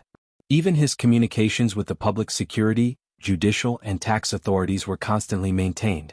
Buttface and Fang Tianyu were not so good. The stain in their lives was that they had bought Bai Nyangzi's book about girls when they were buying the IP in bulk. Aside from the topic, the White Snake's lousy book, the millionaire's young master's poisonous and spoiled little wife, Please Love Me 1001 More Times, has already stopped updating. It's only a matter of time before it's finished. It was not that he could not live with money. It was that he did not have any ideas in his head at that time. He had written a pile of sh*t, the kind that could fly to the sky at any time. But later, Qin Guang pulled the shoots to help them grow and forcibly created some popularity, so he held back and wrote for a long time. As he wrote for a long time, the sh*t in his head and book started to ferment. At first, it was just a stench, but now it had rushed out of the universe. The readers could not continue reading and he could not continue writing. The plot collapsed from the Arctic Ocean to the Antarctic continent. Now he could not write a word even if someone stabbed him with a knife. This money was completely fed to the dogs. Fortunately, it was not a lot. In addition, the operation manager of Qingguang Agency was relatively lousy. But there were no problems in the daily affairs of the company such as hygiene, food, office supplies, contact with the property management and so on. So, Qin Guang did not ask him about it. This old man also understood that the more capable you are, the more effort you put in. He knew that the internal power structure of the company had been completely formed, and he could not squeeze into the inner circle of Qin Guang. He did not ask for merit in the company, but he did not make mistakes. He was competent, but he did not want to get involved in more things. Qin Guang sat in the office for about 5 minutes. The 4 fund managers did not need him to call them, and they all took the initiative to come over. This time he had done so many things in Tongshan City, and now he came back early before it was finished. There was only one explanation. He had a major decision. Looking at Qin Guang, who was sitting in the chair and pretending to be silent, Lu Xiaoyang thought of Yang Shi's call to him 2 days ago, and his hair stood on end. What Brother Yang said, could it be true? Boss, you can't be serious, right? Although I know you never fail, the situation this time is a bit different. In the past, you only wanted the public's reputation or the most straightforward competition. As long as you won, there would be no suspense or controversy. But you are secondary. It seems to be objective, but in fact, it is all the subjective judgment of the judges. I hope he is not thinking about this, right? Lu Xiaoyang looked at Fang Tianyu next to him anxiously. Last night, when the two of them went to the bar together, Comrade Xiao Lu couldn't help but say it out loud. As a result, Comrade Xiao Fang spat out the shivas in his mouth all over his face. The 4 fund managers each pulled out a chair and sat in front of Qin Guang's expensive mahogany desk. They watched him frown and tap his fingers to show off. Qin Guang was also secretly observing the state of the 4 people. He thought to himself, brothers, as the old man's people, after being slapped in the face by the old man again and again, you should have learned your lesson, right? Last time the old man also gave you a warning. You should have absolute confidence in me, right? But today I am considerate of you and take care of your feelings. So, I will pretend to think about it. I will let you think that this is a major decision made after careful consideration and not a stupid idea that came out of nowhere. Look at how considerate I am as the boss. I really don't want to lecture you anymore. Anyway, it is not wrong to believe in the old man. When he was almost done, Qin Guang leaned down slightly and faced the 4 people. His face showed a determined expression that only appeared when he was making a decision. Everyone listen up. I have decided to fight for the Oscar for Best Actor. Although Lu Xiaoyang and Fang Tianyu had vaguely heard about this, they already had an idea. They had already experienced a headache before. But the previous news was not completely certain. Now that they finally heard this desperate news from Qin Guang's mouth, it was still a headache. What kind of boss did we follow? Why do you always act so out of the ordinary? Our lives are so tiring and stressful. If it wasn't for your high salary, I would have applied for a job at the adult products company next door. There are so many beautiful women in their company, and they are so bold. Chapter 1060. Well, Boschin, are you saying that we should start thinking of ways to contact famous European and American directors to film a Hollywood art film? Aim for the next Oscars? After all, there are only 3 months left for this year's Oscars. Yu Hong, who had been kept in the dark, asked tentatively. He thought that although Mr. Chen's path was a little wild and his steps were a little too big, with the acting skills he had shown when he acted in dramas, as long as the script was suitable and the director was suitable, he could tailor an artistic film according to the current international situation and the mainstream values of Europe and the United States. There was a 10% chance of success. That was not low at all. Fang Tianyu and Lu Xiaoyang looked at each other in despair and then looked at Yu as if he were a retard. The pitiful old Yu, who was mature and steady, would let out a blood-curdling scream in about 10 seconds. Su Li also said, according to the current financial situation of the company, it is feasible. The film for the Olympic Games is different from the ordinary Hollywood commercial films. It is more artistic. The investment can be controlled to less than 200 million yuan, which the company can afford. However, the box office and the income are not guaranteed. In addition, according to the current experience, the publicity and public relations expenses of a film for the Oscars should be more than $10 million, which is doomed to be a total loss. Even if the film wins the award, it will be impossible to recover in a short time. The lascivious duo looked at Su Li and had the same idea. Su Li, you are worrying too much. We don't need to invest in the film, not even a dime. The public relations expenses are inevitable, but the expenses of the film itself are the most important. Because our boss wants to use women to compete for the Olympic Games. Qin Guang listened to Yu Hong and Su Li's opinions first and then looked at Fang Tianyu and Lu Xiaoyang, who looked as if they had eaten a fly. Don't you have anything to say? They wanted to say something, but they didn't want to betray Yang Shi, so they just shook their heads. Let's listen to your next plan first. Actually, we don't want to hear it. When Qin Guang saw their weird expressions, he knew that they already knew what was going on. He rolled his eyes secretly. Buttface, who was well informed, must have known about it and told Fang Tianyu about it. D***min, you obviously don't believe in the old man's ability. Forget it, old Yu and Su Li's performances were very reliable. Qin Guang looked at Yu Hong again, smiled and shook his head. No, no, no. Old Yu, I'm not going to shoot a new film. I'm going to use women to fight for the Olympic Games. Not the next one but this one. Before the 31st of this month, we must complete the screening in America. *CK. Comrade Old Yu cursed in disbelief. His eyeballs almost popped out of his eye sockets. Even he who never showed his emotions couldn't control himself.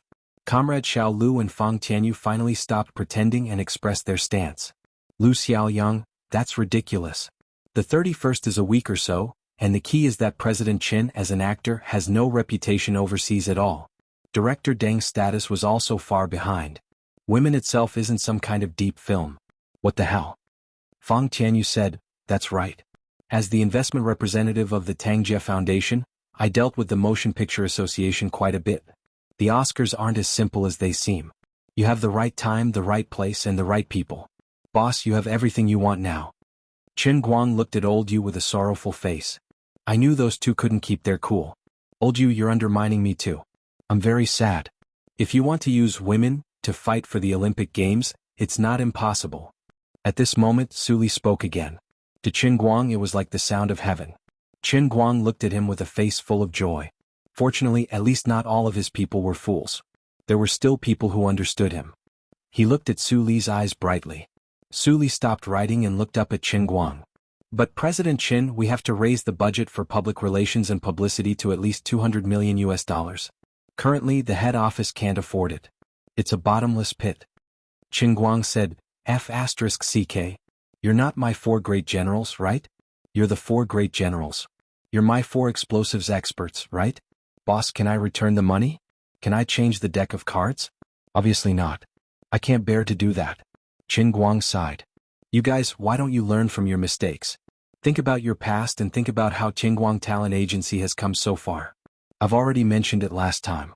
I've never failed in what I want to do. It's the same this time. I can't tell you how important this matter is to me, but I have to emphasize one thing.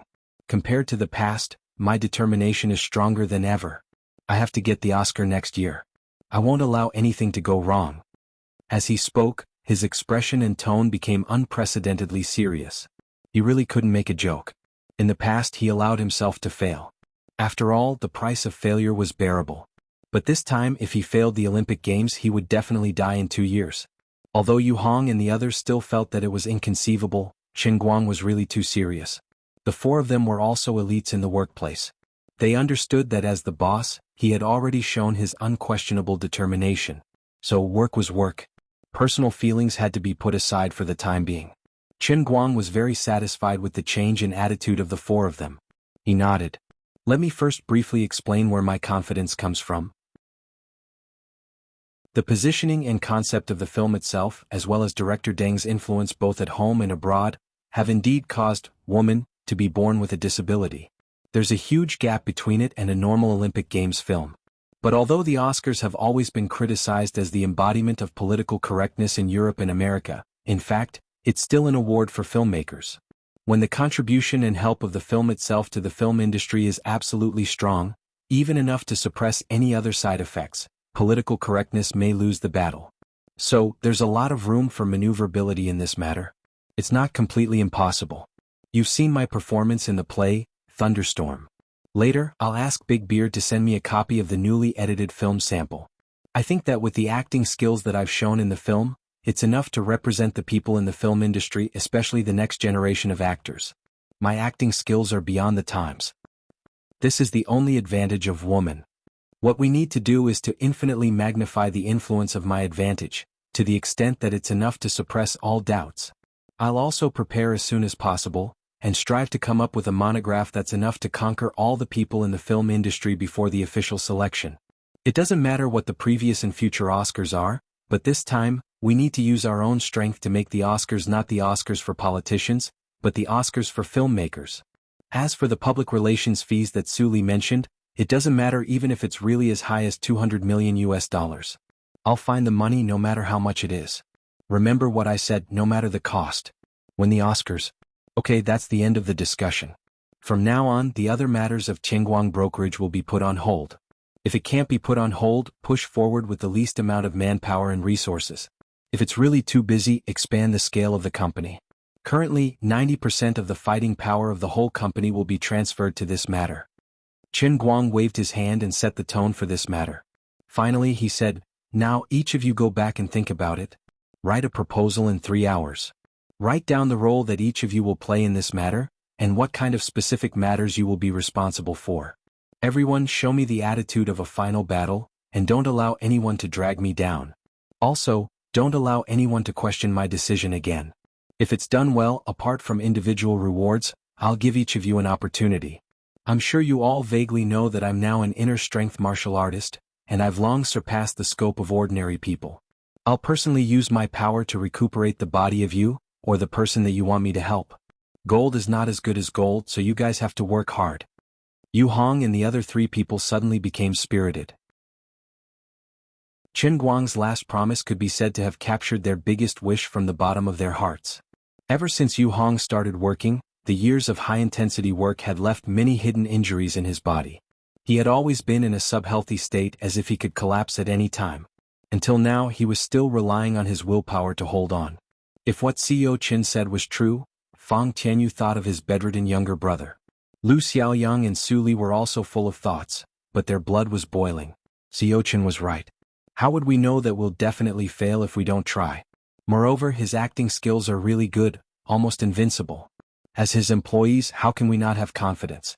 Even if we don't have confidence, since he has already made such an important decision, and it's not to be questioned, of course we can only follow him and charge forward. Even if we fail in the end, no, listen to him, we can't allow failure. He's right, the Oscars are essentially the Oscars for the filmmakers, not the Oscars for the politicians. Our family CEO Chen's acting skills are so good. If he doesn't win the Best Actor award, even the heavens won't tolerate it. The 4 great generals buried their heads in their own offices, working hard on their proposals and plans. Qin Guang, who was as steady as a mountain in front of everyone and was like the reincarnation of the victorious fighting Buddha, yawned and turned on his computer to browse Weibo. He looked at the number of fans in his private messages, and his eyes were glowing. On the contrary, he was not anxious at all. Leave the professional matters to the professionals. Anyway, even if I burn my brain, I won't be able to get any results in this aspect. What about the 4 great generals? Just lie down and use them. I don't believe that my carrot and stick can't move you. At 1 o'clock in the afternoon, the 4 great generals did not have time to eat. They promptly placed their respective reports in front of Qin Guang.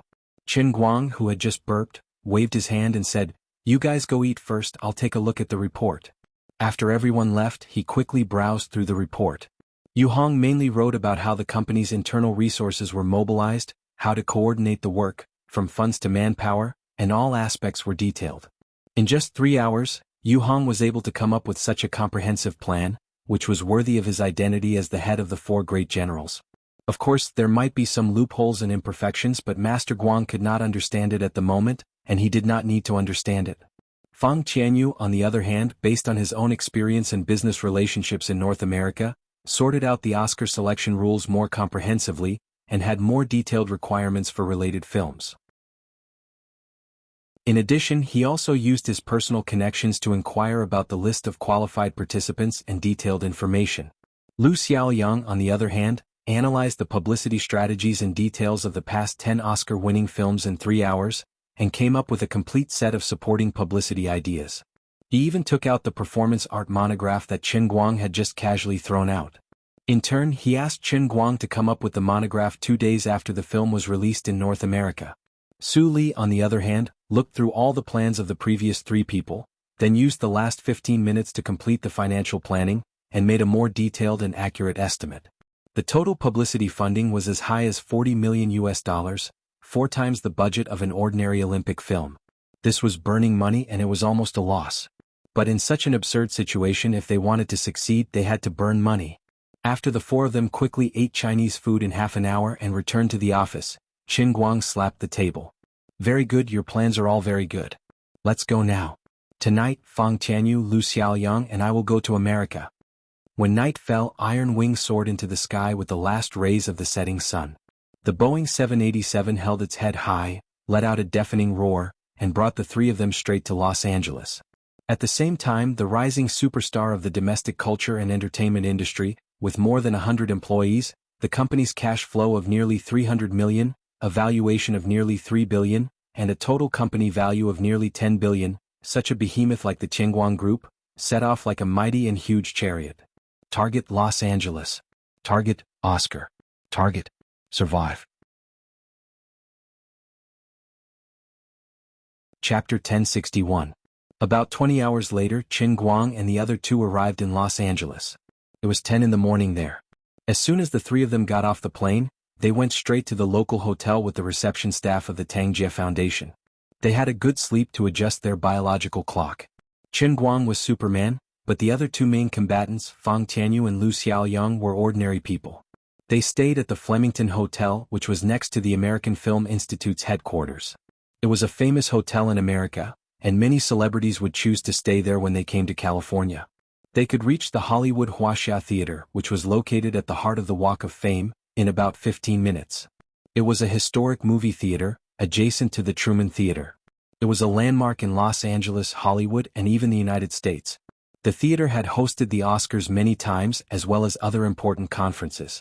It had a very important historical significance, and it was also a tourist attraction and cultural temple in Los Angeles.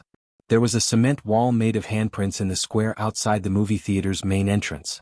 Since decades ago, whenever there was a major event, the founder of the movie theater, the Jostein family, would invite celebrities to leave their handprints and gilded names on the wall.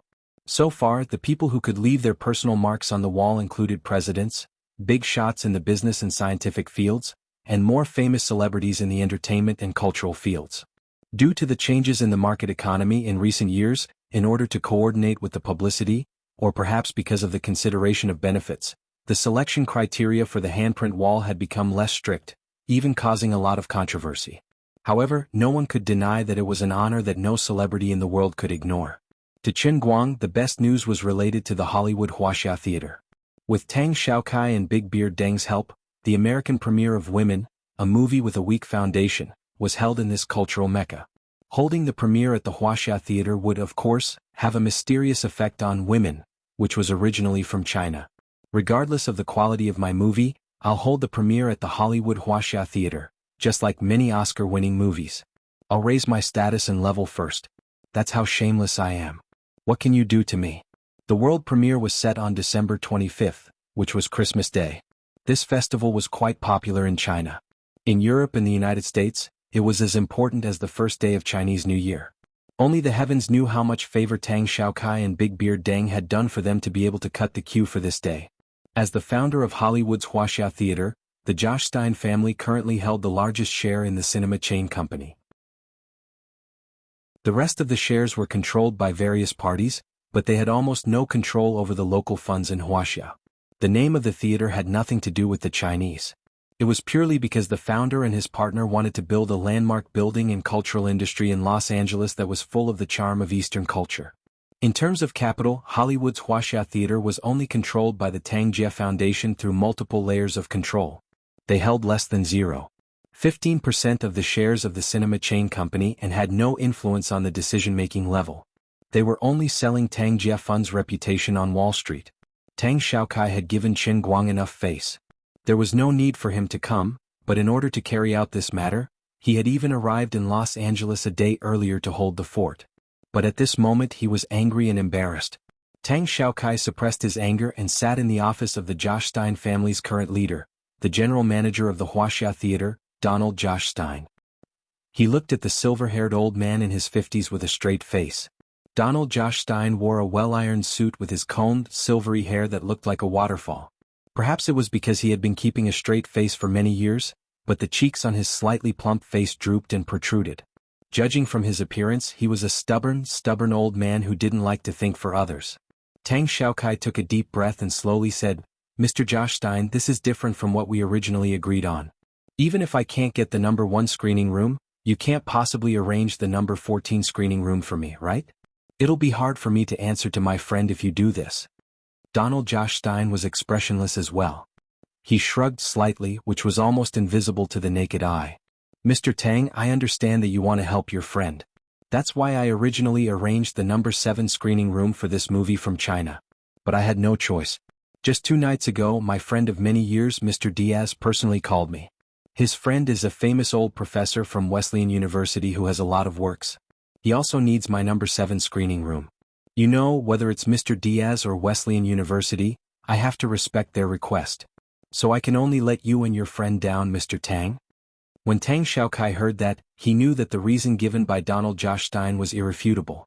This was not China, after all, it was the Americans' territory. Moreover, Donald Josh Stein's status in the film industry was not something that he and Big Beard Deng could compare to. But you can't put it in such a remote location like number 14 screening room, right? This is simply... Donald quickly waved his hand. Mr. Tang, all the screening rooms from number 1 to number 12 have been booked. You know it's Christmas. Just like the Chinese New Year movies, many people want to show their movies on this day. As for my Wuxia Theater, there are even more people who want to hold the premiere here. Number 13 screening room is empty, but do you need me to change it for your friend? I know you Chinese don't care about this number.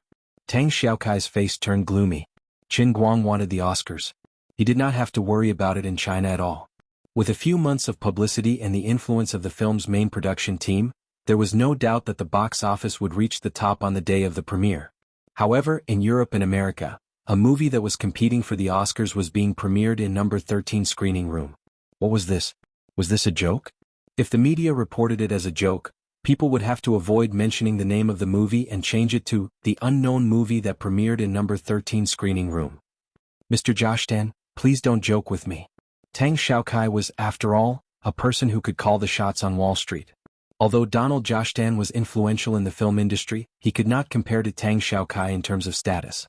Tang Xiaokai's words were equivalent to expressing his bottom line. Donald was used to flaunting his seniority, and he believed that he understood Chinese people. He did not have much contact with Tang Xiaokai in the past, so he treated him as an ordinary gentle and reserved Chinese person. Now he realized that he had made a joke. Donald's face changed slightly. Mr. Tang, you misunderstood me. I was just joking. Please don't mind it. Tang Xiaokai saw that Donald's tone had softened, and his expression softened a little. The matter of number 14 screening room has been decided. Thank you for helping me and my friend. However, there's another matter. Donald immediately shook his head. Mr. Tang, please don't make things difficult for me. All these years, I have brought a lot of negative influence to the theater because I agreed to someone's request to leave a fingerprint on the wall. I know that Mr. Chen's goal is to fight for the Oscars.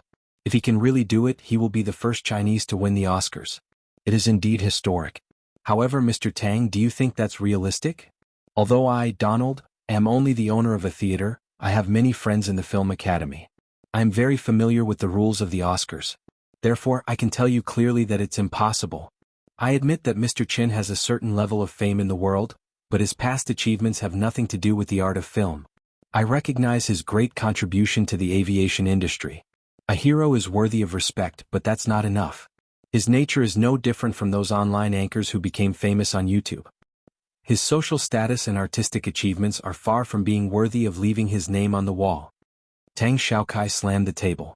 Even the world's number 1 language master is not worthy. Don't you know how high his status is in the language world now? That's meaningless. This has nothing to do with film or art. His achievements in arm strength and darts have nothing to do with art. Tang Xiaokai stared at him. Then, his achievements in the piano, the greatest piano artist in human history, have nothing to do with art? Donald was still stubborn. Mr. Tang, you might be mistaken. He's only a piano craftsman, not an artist. I don't deny that his piano performance is very perfect.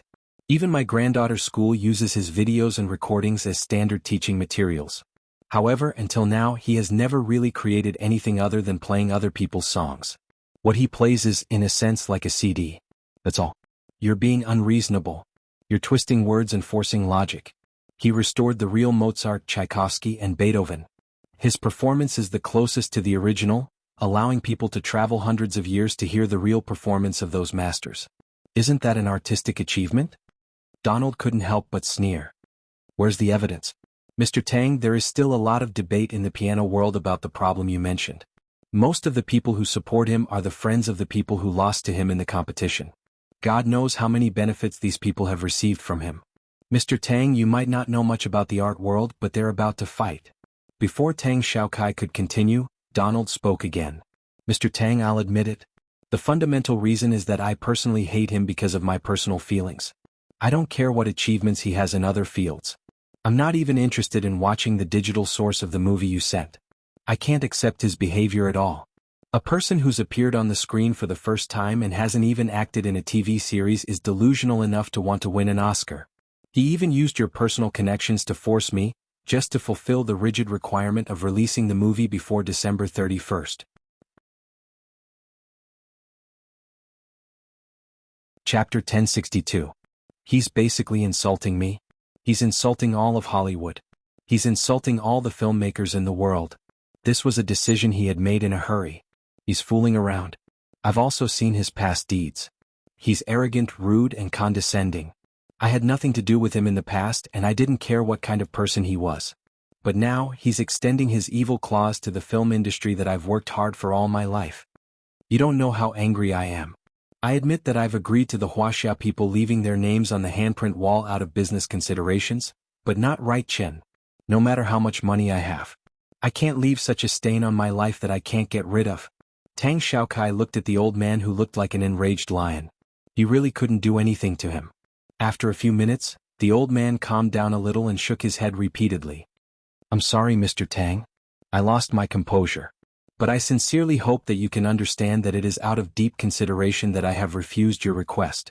Even if you have a close relationship with the other 2 or 3 shareholders of the Wuxia Theater, at least for now, the Jiashdan family still has the final say in this theater, right? Tang Xiaokai rubbed his wrinkled eyebrows. All right. But Mr. Jiashdan, you'll definitely regret it in the future.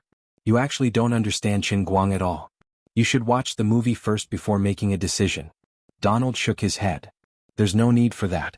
I know the standard of the Wuxia film industry very well. If the director was Ang Lee, I would watch it, but it's not. Of course, to maintain our friendship, even if it's Theater 14, I'll specially allocate a publicity platform for you guys. It won't be smaller than the others and it'll be convenient for you guys to walk the red carpet and hold the premiere. I've really tried my best. Tang Xiaokai finally heard some good news. That's it then. But I still insist on my point of view. You'll definitely regret it. Donald smiled. I also insist on my own point of view. If I really regret it, I'll only wear a tie and plaid underwear and run 1 round around the Wuxia Theater. When the time comes, I will invite a reporter from the New York Times to take a special photo of you. When Qin Guang appears on the cover of Time magazine as an Oscar winner, your photo will be on the left and right of his feet. Haha, no problem. I won't sue you for infringing on my portrait rights. I can even sign an authorization document right now. Tang Xiaokai made a very rude joke before he left, but Donna did not take it seriously at all. Tang Xiaokai didn't take a car. Instead, he walked to the Flemington Hotel, followed by 10 armed bodyguards in black. Along the way, he was thinking about how he should explain this awkward situation to Qin Guang. Theater 14 could only accommodate 150 people. Although it was also an IMAX giant screen, it was embarrassing that the world premiere was held in such a remote and small theater. Although many other cinemas had been settled, their statuses were not the same. Also, because of the haste, the preparation time was too short, and it was Christmas today, they really couldn't invite many celebrities to support them. It would be very awkward when the time came. Thinking about it carefully, the promotion platform that Don had promised was also a scam. I don't have many people, how can I walk the red carpet with my head? The more he thought about that old man's face, the more he hated it. Forget it, anyway, the hard conditions for the Oscars had been met. The thing that Qin Guang asked him to do was to help him get it released before December 31st. According to him, it wouldn't matter even if he found a small commercial theater in any corner of Los Angeles to play it. Since he could find the Wuxia Theater in Hollywood, he had done a good job as a friend. He would leave the rest of the matter to him. According to Yu Hong, he had almost stopped all other businesses in Qingguang Group, and was even prepared to spend almost 90% of the company's liquidity on this. That was $40 million US. Just how crazy was this guy?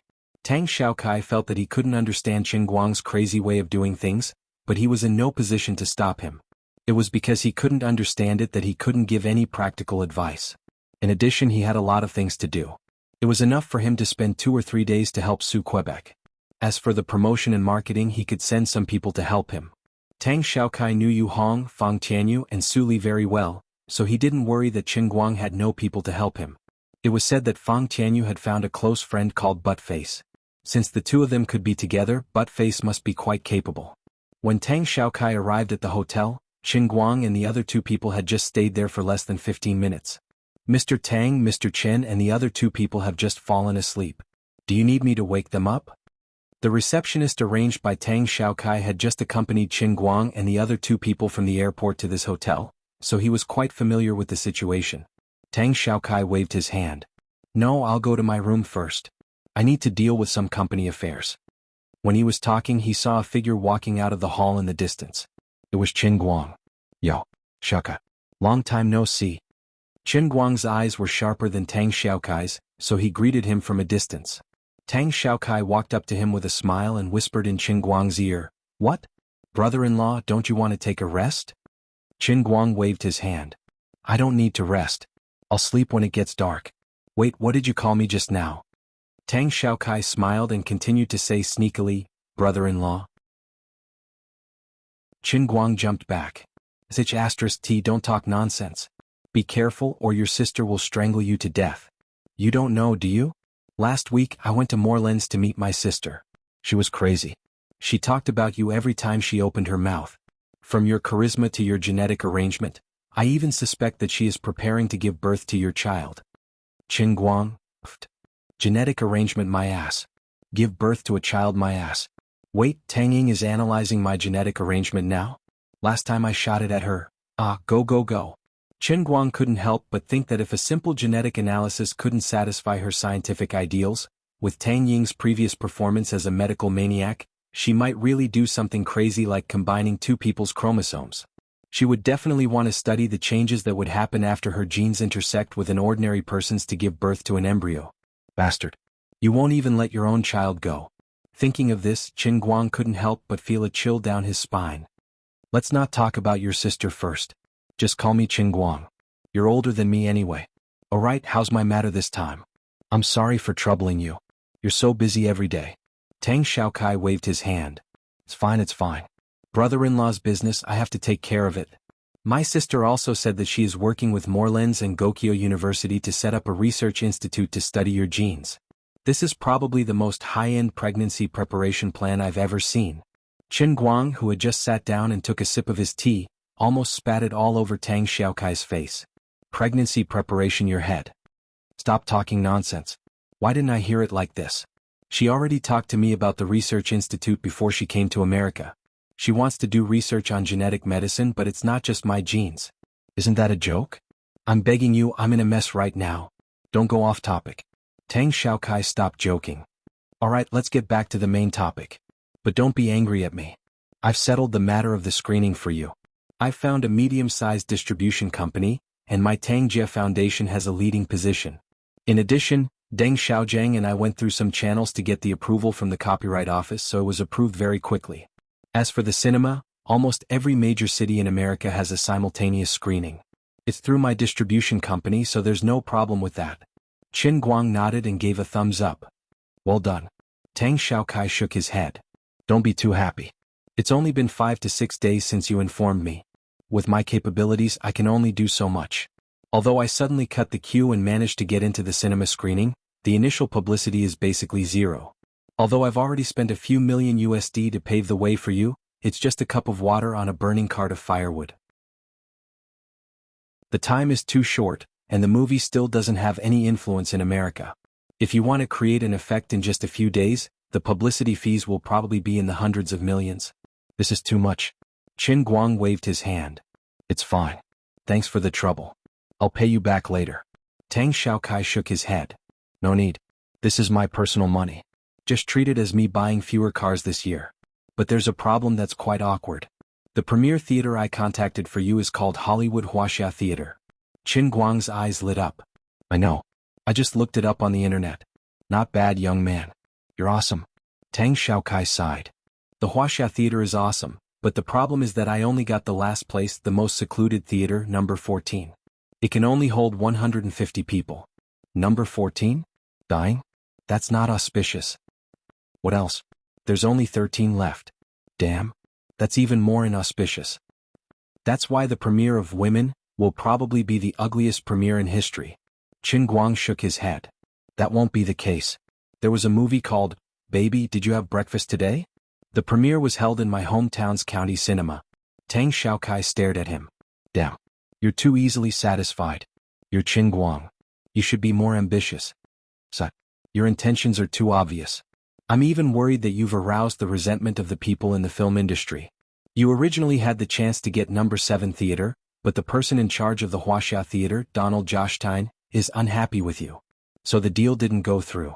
I originally wanted you to leave your name on the handprint wall, but it failed. Qin Guang shook his head nonchalantly. It's impossible for my intentions not to be obvious. Normal people wouldn't be like me and suddenly decide to try for the Olympic Games. It's understandable.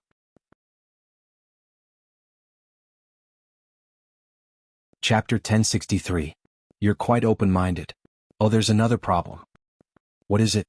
Logically speaking, we should get some celebrities to help promote the premiere. I've tried contacting many people before, but it was too rushed. But this was too hasty. Those with status had other plans for Christmas. Otherwise, even if it was an important family gathering, they would not be able to attend. Those who are willing to fly to Los Angeles at such an important time are not big enough. I thought it would be pointless to come, so I didn't ask them. So, Qin Guang suddenly understood. He remembered that Deng Xiaojing had told him about the premiere in Huaxia yesterday.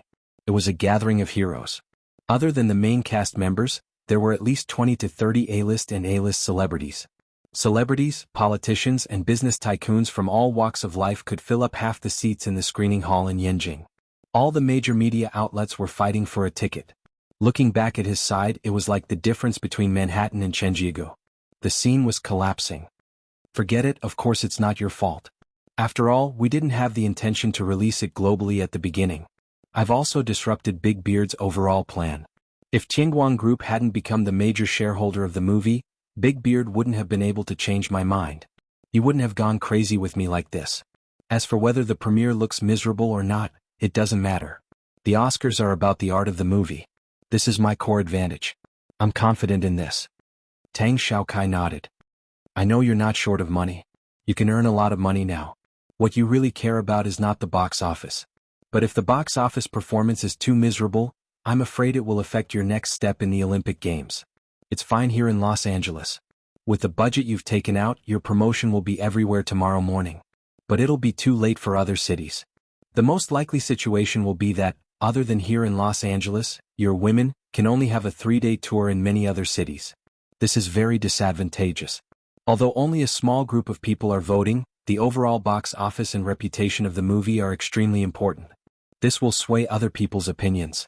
What if the film critics don't even have time to watch your movie and take it off the screen? Qingguang shrugged. There's nothing we can do about it. What's done is done. We'll just have to take it one step at a time. We can't hold back our urine. Let's go to the Hollywood Huaxia Theater. I want to see how awesome this place is. Tang Xiaokai stood up as well. I don't even know where your determination comes from. Qin Guang turned around and smiled meaningfully. This is a matter of life and death. I can't be careless. I don't have a way out. Tang Xiaokai didn't know what was going on. He followed behind and asked, Is it that serious? Qin Guang nodded. It's that serious. The two of them strolled all the way to the entrance of the Huaxia Theater and looked inside from afar. It was Friday afternoon and it was still working hours, but the place was bustling with people. Qin Guang put his hands behind his back and stood under the handprint wall.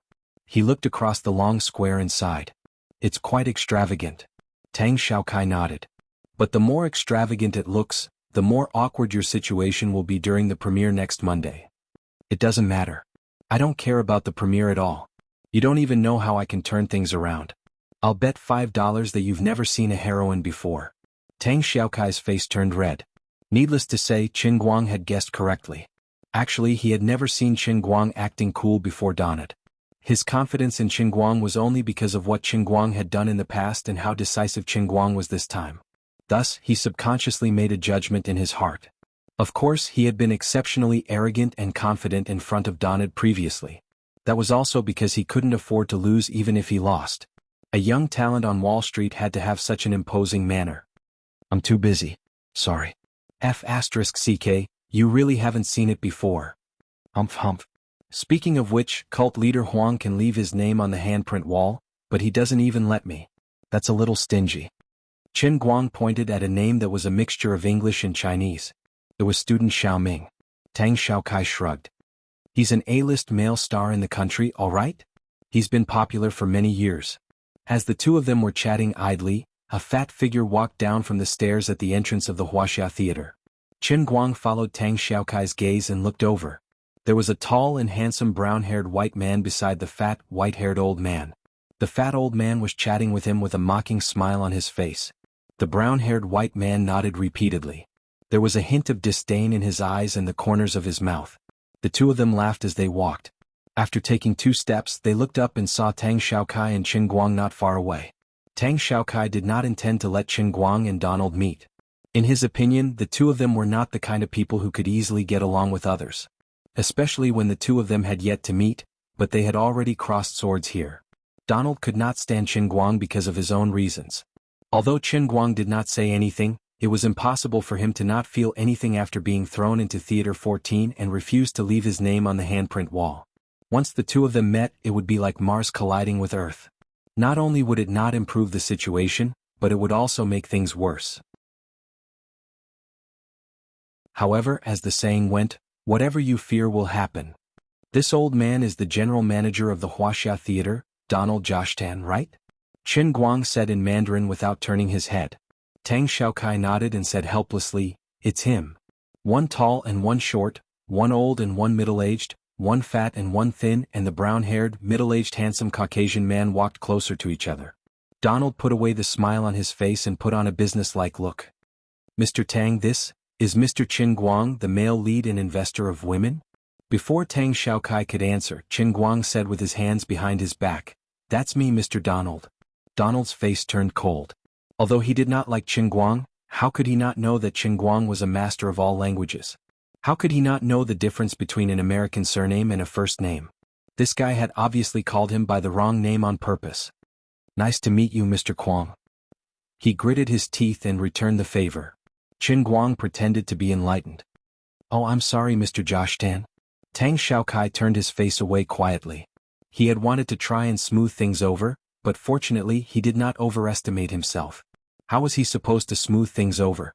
He felt that they should just fight in the ancient Roman Colosseum. "So I hope they don't really fight. Otherwise Donald might die." Although Donald did not like Chen Guang, he knew that there was no need to offend him too much. He would wait for Chen Guang to change his words and he would change his words as well. "Mr. Chen, forgive me for being presumptuous, but I heard that you want to participate in this year's Oscars. Is that true? Or is it just a beautiful coincidence that you're trying so hard to get your movie released on Christmas Day?" Chen Guang nodded and smiled. "Mr. Joshtan, I know that in your heart the Chinese are usually humble and polite. Even if I really had such a plan, I should be very humble and tell you that I don't have such unrealistic thoughts. But I'm sorry, I'm a very honest person and I say whatever I want to say. You're right, I'm indeed here for the Oscars." Chen Guang had thought it through.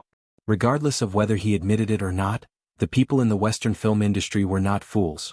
How could they not understand his intentions when they were so obvious? He would not be able to get more points if he continued to hide it, so he might as well admit it directly and tell everyone in the American Film Institute that he, Chen Guang, was here for the Oscars. Donald Joshtan did not seem surprised by his answer. His old face trembled slightly. "It's exactly as I thought. You're as arrogant as the rumors and what you've shown on the internet." Chen Guang cupped his hands. "Sorry for the disrespect. In China, this is called having a card up your sleeve and not fighting a battle unprepared. I was a little ashamed when I moved you guys from Hall 7 to Hall 14, but I'm completely at ease now. I even regret agreeing to your request to screen your movie in the Wuxia Theater." Chen Guang was not angry. "No, this will be your honor in the future, Mr. Joshtan. You might even witness the birth of a new era in the film industry. I would also like to thank you, Mr. Joshtan. I'm honored to be able to hold the world premiere in your theater, even if it's only Hall 14. Donald Joshtan knew that he had always been criticized by the people in the industry for his bad temper and being difficult to deal with. However, he suddenly felt that Chen Guang was even more despicable than people like him. He was obviously certain that he had signed the contract and he was not willing to pay the price of going back on his word. That's right, he's here to humiliate me and the North American film industry. I really feel sorry for myself. I shouldn't have given face to the Tang Jia Foundation a few days ago. Mr. Tang, can you communicate with your friend? He's too difficult to communicate with. Donald turned his attention to Tang Xiaokai. He really did not want to chat with Qin Guang anymore. Tang Xiaokai was secretly laughing so hard that his stomach hurt. Qin Guang was ruthless. He knew that the other party was regretting it, yet he still thanked him. This was worse than scolding him directly. This guy scolded and exposed people's shortcomings without using any vulgarities. Why didn't he realize that he was so black-bellied in the past? Tang Xiaokai held back his laughter and coughed. Mr. Joshtan, my friend Qin Guang is very polite. Is there anything wrong with what he said? Joshtan could not take it anymore and decided to leave. He turned to the brown-haired middle-aged man beside him and said, William, I have something to attend to. I'll leave first. Talk to you another day. He did not even want to say goodbye. He had already lost his last bit of courtesy. After taking 2 steps, he held back his temper and turned back. Mr. Qin, I wish you a great premiere.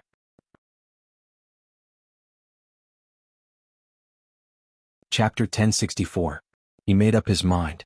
Originally, he had only planned to give the premiere of Women the same scale as the other movies. But the day after tomorrow he would slightly shrink the space for the others. He would give them the widest red carpet, the largest screen, and even 1/5 of the handprint wall square. At that time, the more space you take up, the more empty your booths and red carpet will look. Shameful Chinese, I will make you the biggest joke of Christmas. I will make people laugh at you in the newspapers and media.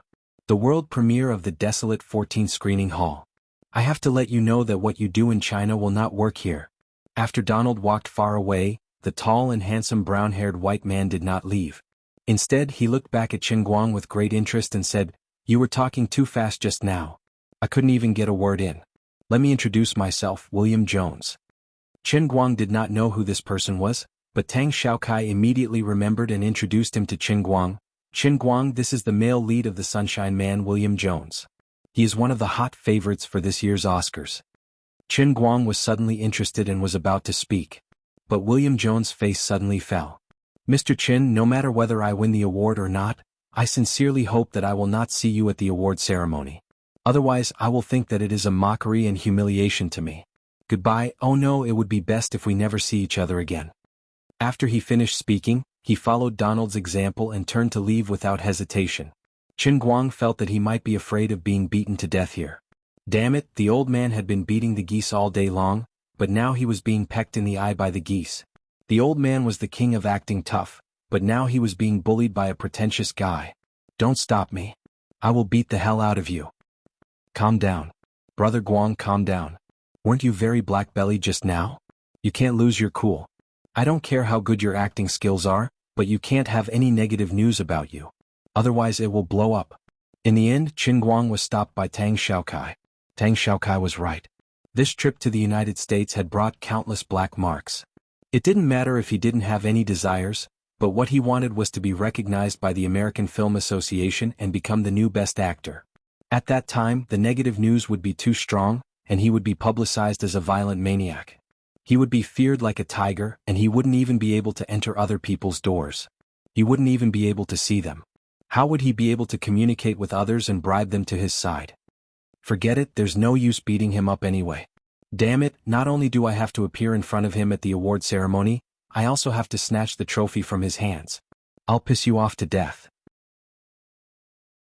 Qin Guang forcefully found a reason for himself to let the other party go. He was very domineering. The two of them stormed back to the Flemington Hotel. Tang Xiaokai couldn't stay here anymore. He excused himself to Qin Guang and left. Before he left, he gave Qin Guang a bargaining chip. I know you're determined to win an Oscar. To be honest, before you came here I got some hints from some people. Many people think that it's not a bad thing if you really win an Oscar. Actually, I have a budget specially prepared for you. If your company can't hold on any longer, you can let me know. Then Qin Guang said, I can't hold on any longer. Take it out quickly. It would be a waste not to take it. Tang Xiaokai turned around and ran, completely lacking the demeanor of a Wall Street elite. He had seen shameless people, but he had never seen someone as shameless as this. You've only spent a little of the $40 million you prepared, and you still have the nerve to ask me for money? What a drug dealer. At around 1 in the afternoon, Fang Tianyu and Lu Xiaoyang both woke up. Of course, the two of them hadn't slept enough, but since they had to adjust their biological clocks, they couldn't get enough sleep during the day. The rest earlier was just to adjust their working state. The two of them first went to Qin Guang's room to report and then went out to busy themselves. Qin Guang locked himself in his room to write a book. That's right, his new book was called World School Performing Arts. It was very simple, straightforward, and shameless. He even came up with a subtitle. Shocking. The truth 7 billion people want to know. There's a fourth type of acting in the world that completely surpasses experiential, methodological, and expressive types. You're not earthling if you don't watch. Calculating the time, Qin Guang had to come up with a full set of theoretical knowledge and practical learning and application framework in 5 days. The workload was quite heavy. Since his arrival had already caused conflict in the European and American industries in advance, there was no doubt that as the publicity continued, he would become more and more conspicuous and hated. However, there was no turning back. He couldn't give up the publicity plan just because he was afraid. Otherwise, the movie would be a complete flop in North America. It would have a 3-day theatrical run and not many people would have seen it. What should he do? The senior members of the American Film Institute who had voting rights had never been to the cinema before. They had never heard of it. How was he going to convince them? Knock on the door of every house with a Blu-ray disc, tie people to a chair and force them to watch it? Alright, even though I have this plan, there can't be too many people. I can handle 1, 2, or 10 people, but how am I going to tie up hundreds or thousands of people? No matter what, I have to use publicity to get people into the cinema first. At least let them have a first impression. It won't be too bad, so it'll be easier to do later on. Therefore, Qin Guang knew that he couldn't do it, but he had to do it. However, he couldn't let the situation continue to develop in a direction that was disadvantageous to him. After all, if the worst situation happened, there would be no reason for him to just rely on words. He could only do what he did in the past. In this field that was difficult to quantify, he had to show his absolute strength and win everyone's respect. Before all the attention was on him, he would use this book to change the impression of some people who were prejudiced against him. He would make them doubt themselves, and in the end they would obediently walk into the cinema. At that time, these people would have a completely different feeling when they combine this monograph with his performance in Women. Therefore, Qin Guang couldn't be careless. Either he didn't write this book, or he wrote a book that could make people kneel on the ground and sing Conquest. The old man didn't believe it. The old man's knowledge came from the devil training of the Holy Grail. He didn't use it usually because he didn't want to scare people to tears.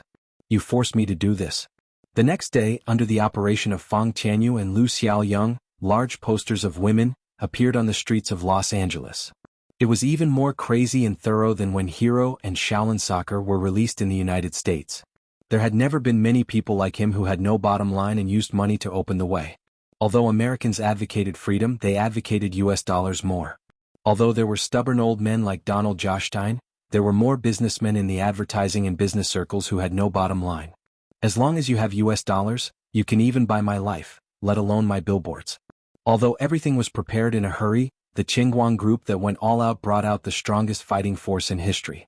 When Qin Guang and the others took off in the Boeing 787, the Qin Guang group had already started to prepare the resources for the entire supporting publicity. Fang Tianyu negotiated with several printing companies overnight and urgently contacted and paid for it in China. The freshly released electronic files of the North American version of the poster were sent from China and distributed by Fang Tianyu to printing companies one after another. The posters that were hung in countless squares and streets were beautifully made and creative. They even carried the fragrance of fresh ink. Lu Xiaoyang, on the other hand, was like a fighting chicken, waving US dollars and negotiating with one advertising contractor after another. Not only in Los Angeles but also in the world-famous New York Times Square, there were also large posters with Qin Guang's big face printed on them. In addition to the promotion of the movie itself, Lu Xiaoyang decisively carried forward his boss's shameless style.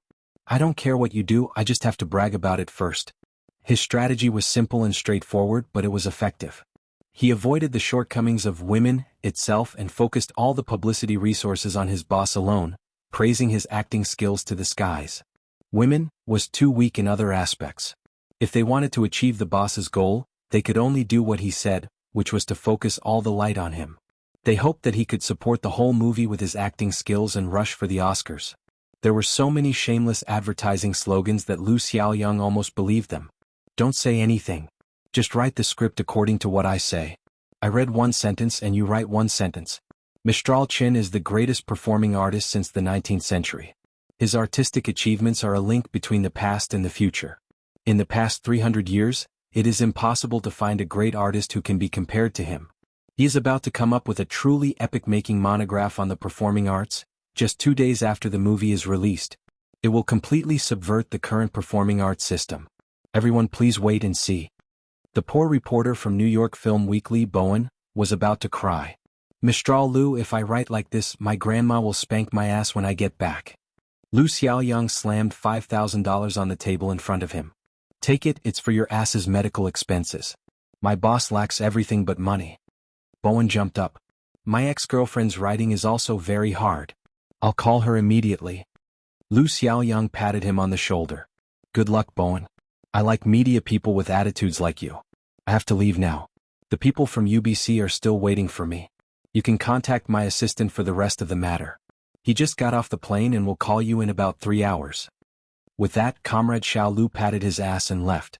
As a former paparazzi, he had never been as generous as he was today, although his heart was bleeding when he spent $5,000. Damn, that's more than $30,000. Forget it, it's the boss's money anyway. Why would I feel any pain? Just as Lu Xiaoyang said, the follow-up team of 100 people from Qingguang Group was coming from China. In order to configure this huge team, they even borrowed many business elites who were proficient in English from Qingguang media and Qingguang culture. The battle horn of the entire group had been sounded, and no one could stay out of it.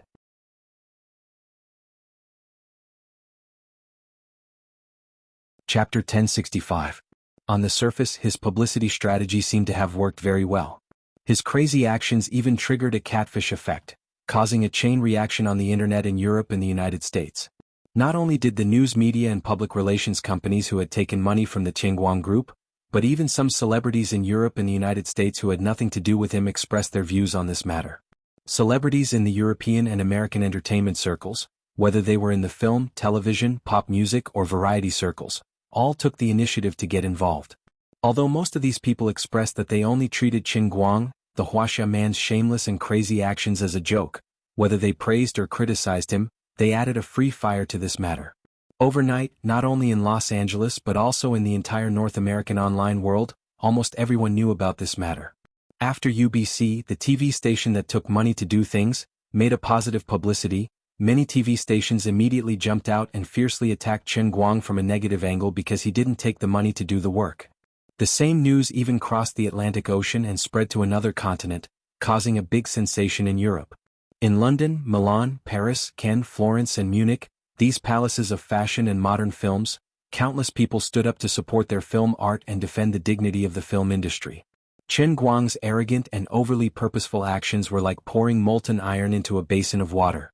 It instantly turned the entire film industry upside down, and the entire European and American entertainment circles were boiling. Everything was as Qingguang had expected at the beginning. The news was basically negative. After all, there were too many angles that could be used to attack him for the Oscars with women. There were so many angles that he couldn't even count them himself. Everyone could find 10,000 reasons to express their disdain and ridicule towards him. But it didn't matter. He didn't care at all, and he didn't have the energy to care anymore. Even if it seemed that he had become the enemy of the world, he didn't care. It was just an ordinary Oscar Best Actor, which had never been his goal. How many Oscars had been held, and how many Best Actors had been born? How many people had won the Best Actor award more than once or even 3 times? But no one had ever dared to bear the title of the world's Best Actor award. They didn't even dare to think about it or even mention it. It was precisely because the essence of the performing arts was art. It was not as simple as 1 + 1 = 2. It was too difficult to quantify, and it was too difficult for people to unreservedly acknowledge it. There would always be lingering disputes. Even if it was last year's Best Actor Xiao Li, if he dared to say such words, he would immediately fall off the altar and spend the rest of his life in the ridicule and contempt of the world. If it was possible, Qingguang also wanted to consolidate his position through a few consecutive championships. At the very least, he wouldn't attract such a terrifying criticism. Unfortunately, the heavenly Holy Grail did not give him much time. He was destined to be unable to follow the thinking and model of ordinary people to complete his career.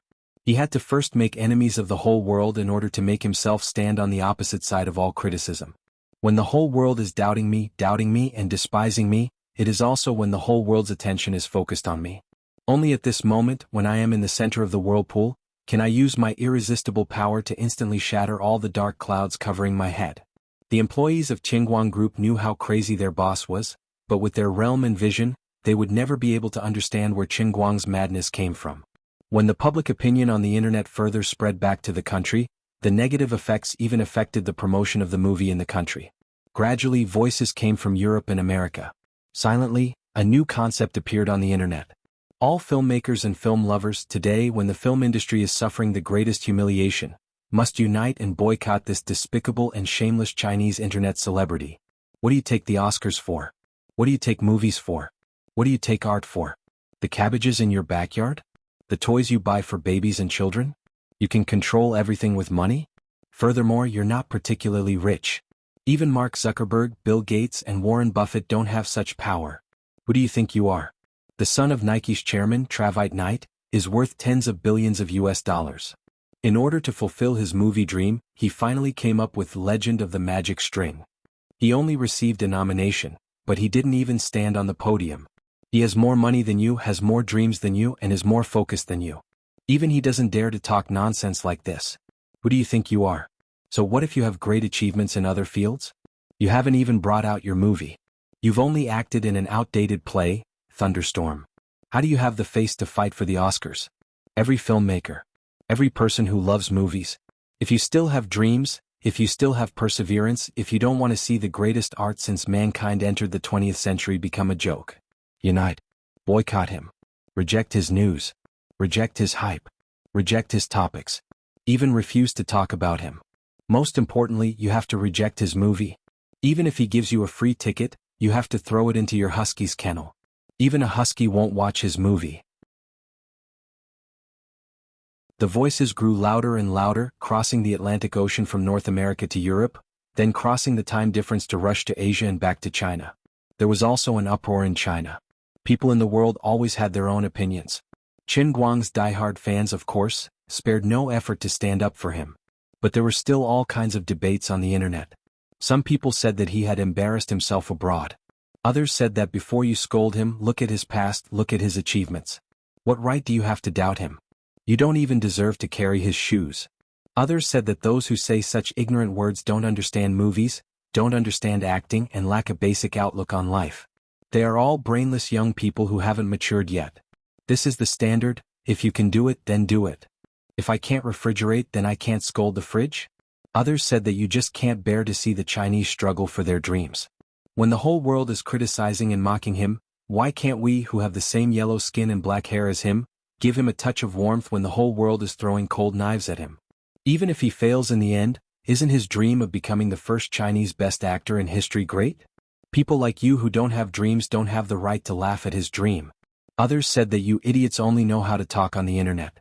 If you want to support his dream, then go vote for the Oscars. Do you even have the right to vote? Anyway, we originally planned to watch this movie for Jin Shuiwei and Jiang Yache. But now, forget it, we can't afford to lose face. All kinds of thoughts were fermenting on the internet and in reality boiling like a pot of thick soup. In the long history of the Oscars for nearly 90 years, there had never been a movie that had caused such a shocking criticism and rejection before it had even been nominated.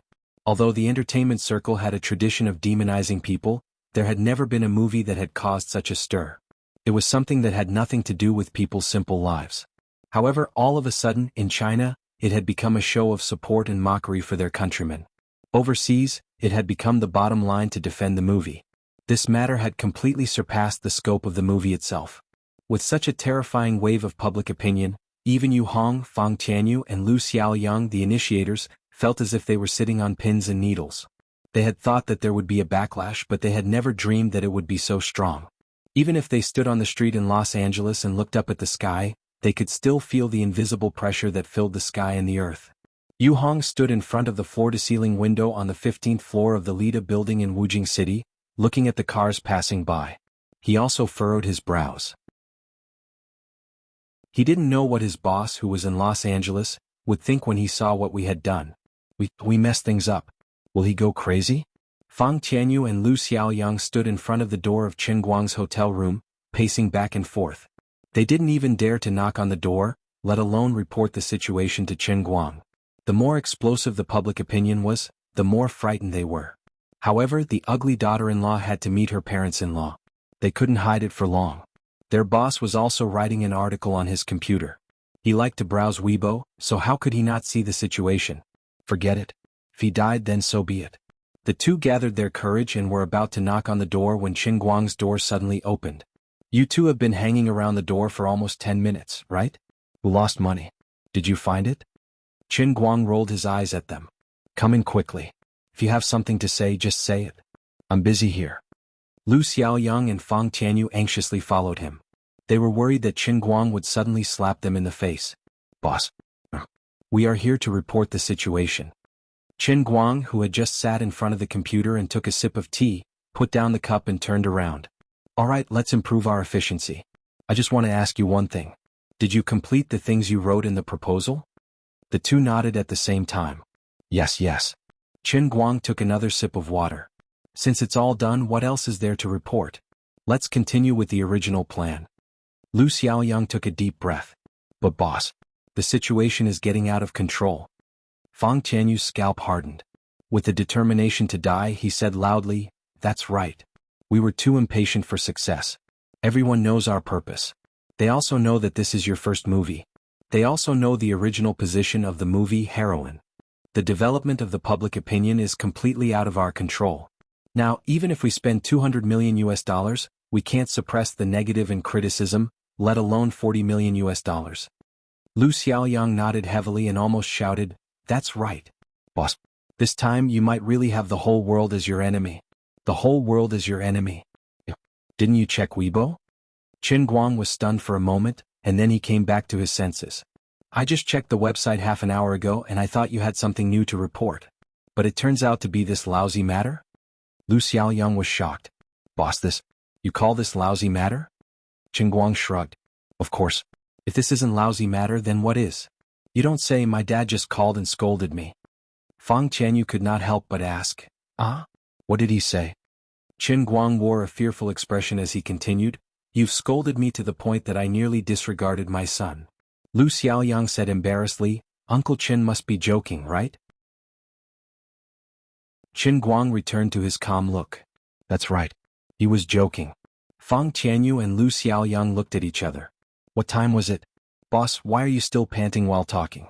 What's wrong with you?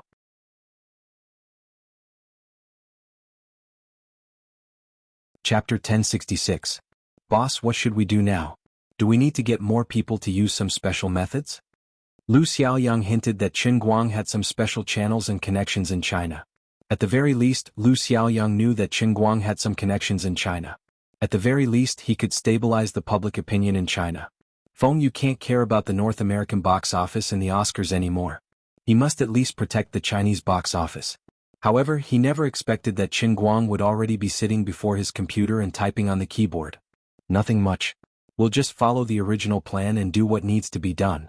Since we have prepared $40 million, we will continue to spend it. It doesn't matter if people scold me or support me. They are giving us free publicity and we don't need to thank them. Feng Yu stopped talking after that. Normally he wouldn't mind messing around with the two of them, but World School of Performing Arts was a difficult book to write. He understood everything in his head, but he had to write from simple to deep, and from deep to simple so that others could understand and learn it. It is not easy for Feng Yu to construct a knowledge system for others to learn and understand. Qin Guang's theory is more than 10 times better than Stanislavski's performing arts system. Feng Yu's time is tight, and he must make every sentence in his book concise. He must use the least amount of words to express the deepest meaning.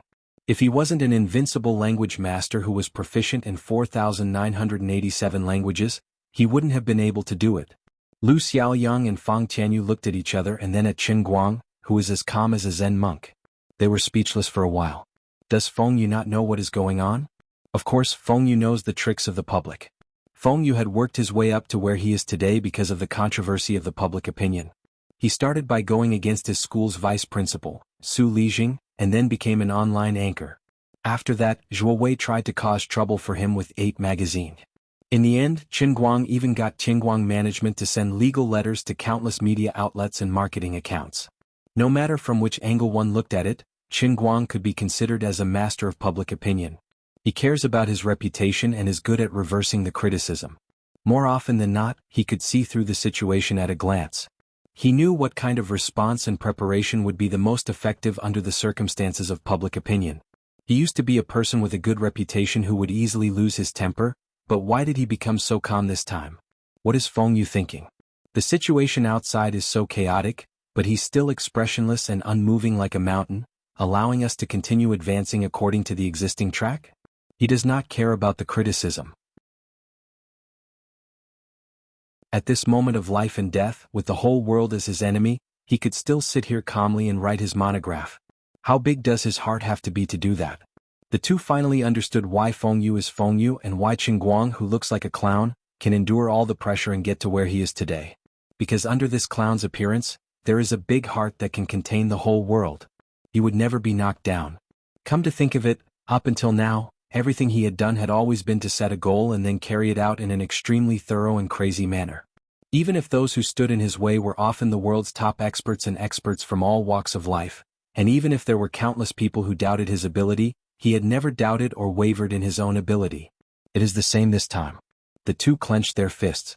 Damn, following such a boss, we can only accompany him in his craziness. Time flies and in the blink of an eye, it is the third day. After 48 hours of preparation and criticism, Qingguang Group, the supernova that revolves around Qingguang, did not stop. In fact, it continued to advertise even more intensely. Posters of women sprang up like mushrooms after a spring rain from Los Angeles on the West Coast to Miami on the East Coast. One after another, TV stations prostrated themselves under the attack of the US dollar and became his mouthpiece. This is the advantage of living in a democratic land. Even if you know that you are risking universal condemnation as long as you have money, the media will always be able to make a voice that is not in harmony with the general public. The people of Demi are only boycotting Qingguang, they will not boycott the media that took Qingguang's money to speak for him. Other than the TV stations, YouTube, who has worked closely with him in the past, unexpectedly chose to stand on his side at this time. YouTube even paid out of its own pocket to do publicity. At the same time, it prepared several channels to play videos of some of the events he has participated in or organized in the past, as well as the most important evidence of his acting skills, the live video of the play Thunderstorm. He had no idea where YouTube managed to find such a treasure. The crazed leader of the livestream industry had actually recreated the video of Qingguang's masked participation in the Xiangjiang car gambling competition into an even more exquisite feature documentary. Other than that, this leader of social media also chose to stand on the same side as Qingguang. Although it did not suppress the voices that boycotted Qingguang, it was doing the same thing as YouTube, promoting him for free. The greatest racer in the history of mankind. The most perfect fighting machine since the birth of esports. The undisputed master of miniature sculpture. The master of piano performance that can turn back time by reproducing the original sound.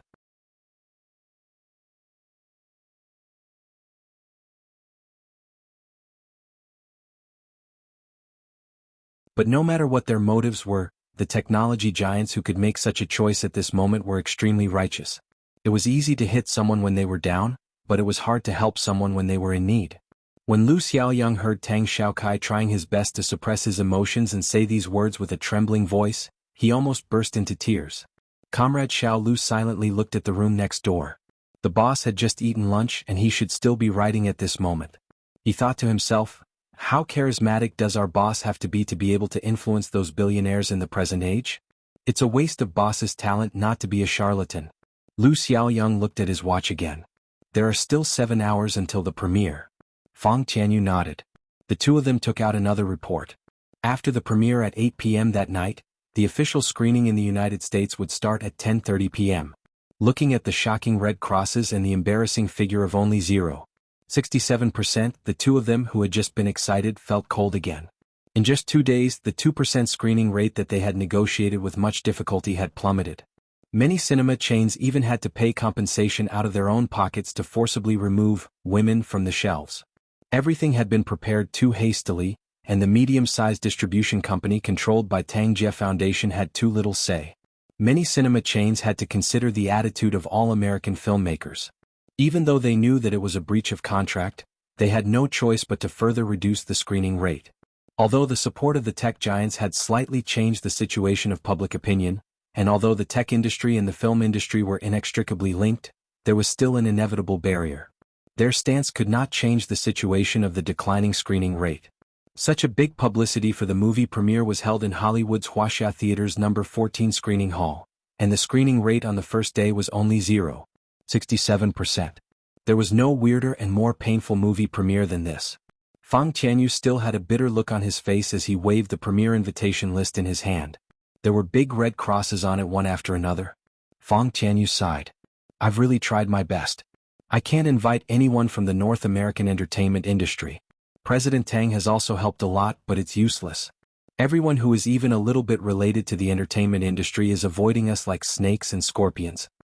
Lu Xiaoyang took the list and sighed. I feel like I really miss the old foreign professor in San Diego.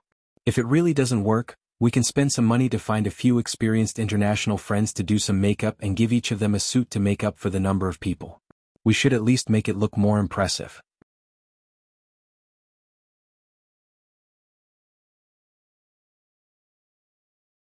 Chapter 1067.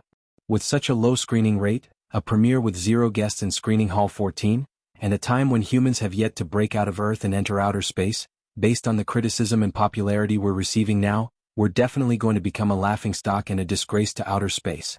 Lu Xiaoyang clicked on another piece of news. To be precise, it was yesterday's old news. The title was A Premiere Without Guests.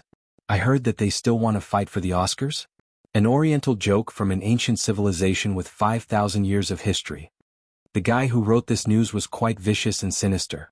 Unlike others who attacked Qin Guang's acting skills from all aspects, he found a very tricky angle to ridicule and satirize the premiere of Women.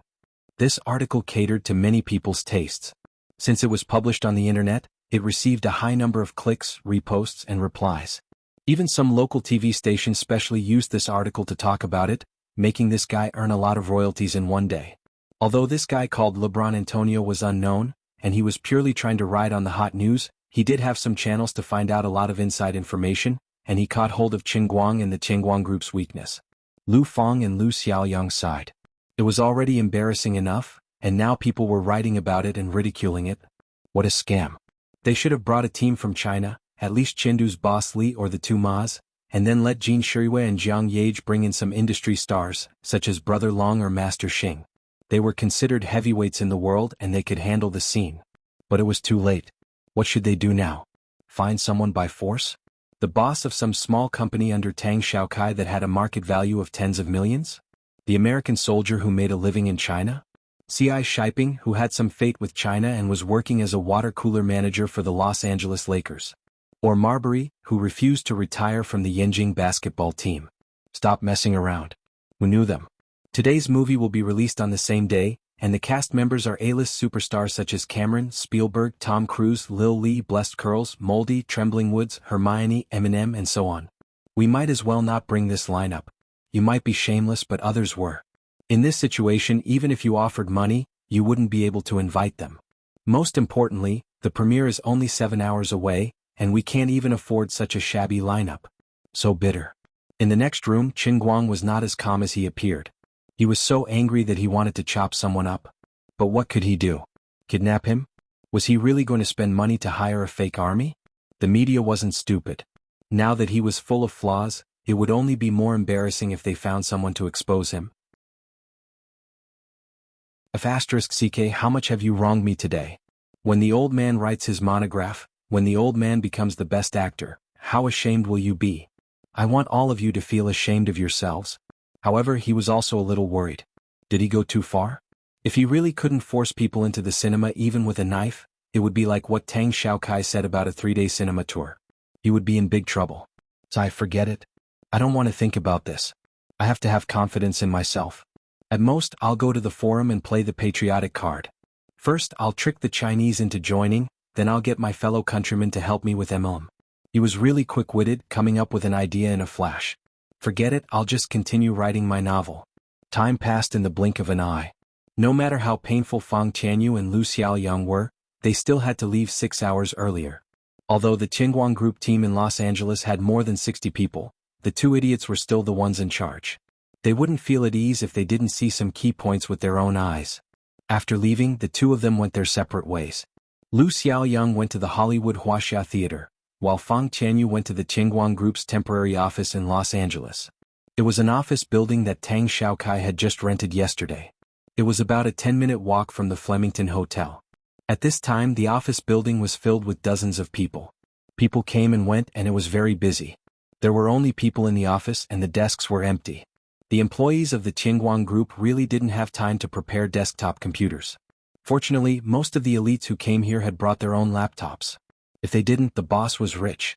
The laptops were a little short and small, so the desk looked empty, but it didn't affect their work efficiency. Get in touch with YouTube and follow up on their public opinion data. If they need information to support it, get the headquarters to organize the documents and send them over immediately. All the information must be categorized and the items must be clear. D****, this is obviously Dog 3's job, but I'm the one doing it. Xiaozhong. Call Valiant Company. The top right corner of the billboard in Times Square has been flashing non-stop. Just blinding. Xiaozheng, have you contacted the publisher and the printing company? The boss will bring out the book the day after tomorrow. We want to create a global publishing miracle. The boss will publish the book in the morning, and we will send the fragrant book to every newsstand in the US in the afternoon. Before dawn in China, we want all the Xinhua bookstores to be filled with the boss's books. We want Amazon, Jingxi, Taobao, and all the big internet celebrities on Weibo to sell the boss's books. Remember, the price in China is $39.9 and the same in Europe and the US. Not 1 cent more, not 1 cent less. Xiaozheng, Manager Fong, we will lose money this way. Fong Tianyu, if we lose money, so be it. The boss said that the main goal of the first printing is to maximize sales. As long as the losses are within the company's bearable range, there won't be a problem. If we make money, he will only ask me for it. Xiaozheng, what about proofreading and refinement? Will the boss just print it after he writes it? Fong Tianyu grunted. You're finished. You're questioning the ability of the world's #1 language master. Will the boss make a typo? Impossible. Even if he's wrong, he's still right. Have you heard of Lu Sun's story? Do you want me to tell you about it? Xiao Hu, immediately contact all the major cinema chains that have decided not to go back on their word. I just talked to President Tang's distribution company. We will continue to reduce the film's commission by 10% and give the cinema chains 80% of the box office commission. Damn, I don't believe they won't be tempted. Every cinema will subsidize $5,000 for publicity and let them make their own posters. The screening rate is 0.67%. *CK. Tell them that for every additional screening, our distribution company will reward them with $1,000. Xiao Zhou, contact the ticketing company and ask for special tickets. Group tickets, discounted tickets. The average ticket price in the US cannot exceed $4.50. Give out popcorn as soon as you enter. 3 days later there will be a big gift pack. $39.9 for the big gift pack. The movie tickets and the boss's book will be bundled together. Wait, the big gift pack will only cost $29.9. Qingguang had gone crazy. Fong Tianyu had also gone crazy. He was dead set on the financial budget given by Su Li. He was going to spend every cent of the Qingguang group's money, and he was going to spend it wisely. After the initial publicity, the focus of the work had shifted to increasing the screening rate and attendance rate as the top priority. As for how to change the reputation of the movie and the boss's image after he got them in, this was beyond the scope of his ability. It was not something he could manage. Whether a work was good or not, the internet water army and public opinion could play a role. But in the end, the boss had to be as awesome as he said. But as the boss had said, it was not a problem that he needed to worry about or consider. As the boss's right-hand man, he only needed to carry out the boss's will. Anyway, he would do his best and leave it to fate. Bundling the boss's book with the movie tickets was a genius idea that Fong Tianyu had suddenly come up with. Oh, one more question. What about the premiere? Thinking of this, poor old Fong sighed again. Buttface should be about to explode. He had also tried his best. He had even inquired about the interpersonal relationships that he had built up after working in the United States for so many years. But he could not get anyone to come. I tried my best, but I couldn't do it. Forget it. Anyway, the boss has already given up. We are not Superman. We can't do anything about it. Fong Tianyu's guess was right. At this time, Lu Xiaoyang was standing in the huge square outside the Wuxia Theater in Hollywood. He had a feeling that the wind was howling and the water was cold. Manager Fong, the venue I arranged for you is not bad, right? But aren't your posters and banners a little too shabby? You can't even fill 1/3 of the venue. This empty space reminds me of the layout of your cities when I traveled to Wuxia 20 years ago. Also, what is this narrow red carpet? Is it a footcloth? Donna Joshtan, who was supposed to be extremely busy today, ran over to Lu Xiaoyang's side and teased him with great interest. As the manager of the Wuxia Theater for many years, he would not make himself work so hard. Although the Wuxia Theater had to hold the premiere of at least 8 movies at the same time, Donald did not need to worry about everything. The theater company had a complete staff structure, and there were people who could help him. As the general manager, Donald only needed to deal with some core affairs, such as wrangling with Tang Xiaokai in the office. Of course, that also included him running over to Lu Xiaoyang's side to add insult to injury. Although work was important, maintaining a happy mood was more important. The premiere of Women is also part of the Wuxia Theater's business. Now that I'm here, I can show my professionalism. Lu Xiaoyang's face was livid. Mr. Joshtan, this is not what we agreed on. The venue is a little too big. Also, Mr. Joshtan, my surname is Lu. I am not Manager Fong. Donald's expression did not change. Oh, I'm sorry. In my eyes, you Wuxia people all look a little similar. Also, doesn't your company like a bigger venue? Since your company's boss, Chen Guang, wants to win an Oscar, you can't just want a small corner, right? People will think that you are a troupe from China. I heard from a friend that there is a Chinese idiom to describe this kind of people. It's called grassroots troupe, right? One had to admit that Donald's Chinese pronunciation was very good, and his pronunciation was very accurate. Obviously, he had expected Chen Guang's people to question him, so he had practiced his lines on purpose. He had prepared his lines in advance to add insult to injury. Lu Xiaoyang was about to explode. Damn it. If it wasn't for the fact that you have a high status in the North American film industry, I would have slapped your face. Damn it, you are the grassroots troupe. Your whole family is a grassroots troupe.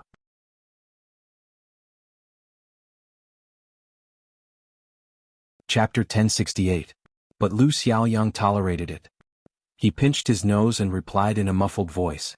If he did not pinch his nose, he was worried that he would have to use his fists to serve the other party. Then I would like to thank you on behalf of Mr. Chen. Donald smiled insincerely. Manager Fong, you're too kind. If there's nothing else, I'll take my leave. I wish you a great premiere. There will be a lot of media reporters here today.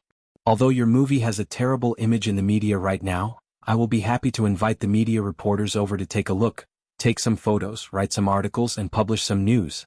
This should be able to satisfy your company's Mr. Chen's requirements and give you a better influence. Donald left immediately after he finished speaking. He could tell that Lu Xiaoyang was about to explode. Although the one who would suffer would be that annoying Chen Guang if he were to be beaten up, but I'm an old man. There's no need for me to suffer with a young man. That would be bad for my health. After Donald left, Lu Xiaoyang took a deep breath for 30 seconds to calm down. He knew that the other party was here to disgust him, and he knew that he had fallen into the old man's trap. But even though he knew that it was a trap, he could not help but jump in. Lu Xiaoyang sighed. Compared to his boss, who would remain calm even if Mount Tai collapsed in front of him, he was worlds apart. Forget it, the boss is right. I'll make a grand entrance no matter how much land you give me. Don't you want to see us make a fool of ourselves? We'll let you see as much as you want today. When the boss's movie is released, all of you will be convinced by the beating. How arrogant you are today will be how embarrassing you will be when the time comes. *CK, my surname is not Fong. Xiaoqing, come here. Contact the printing company and convention company. Change the red carpet immediately. Change the stage. Change the posters. Change all of them.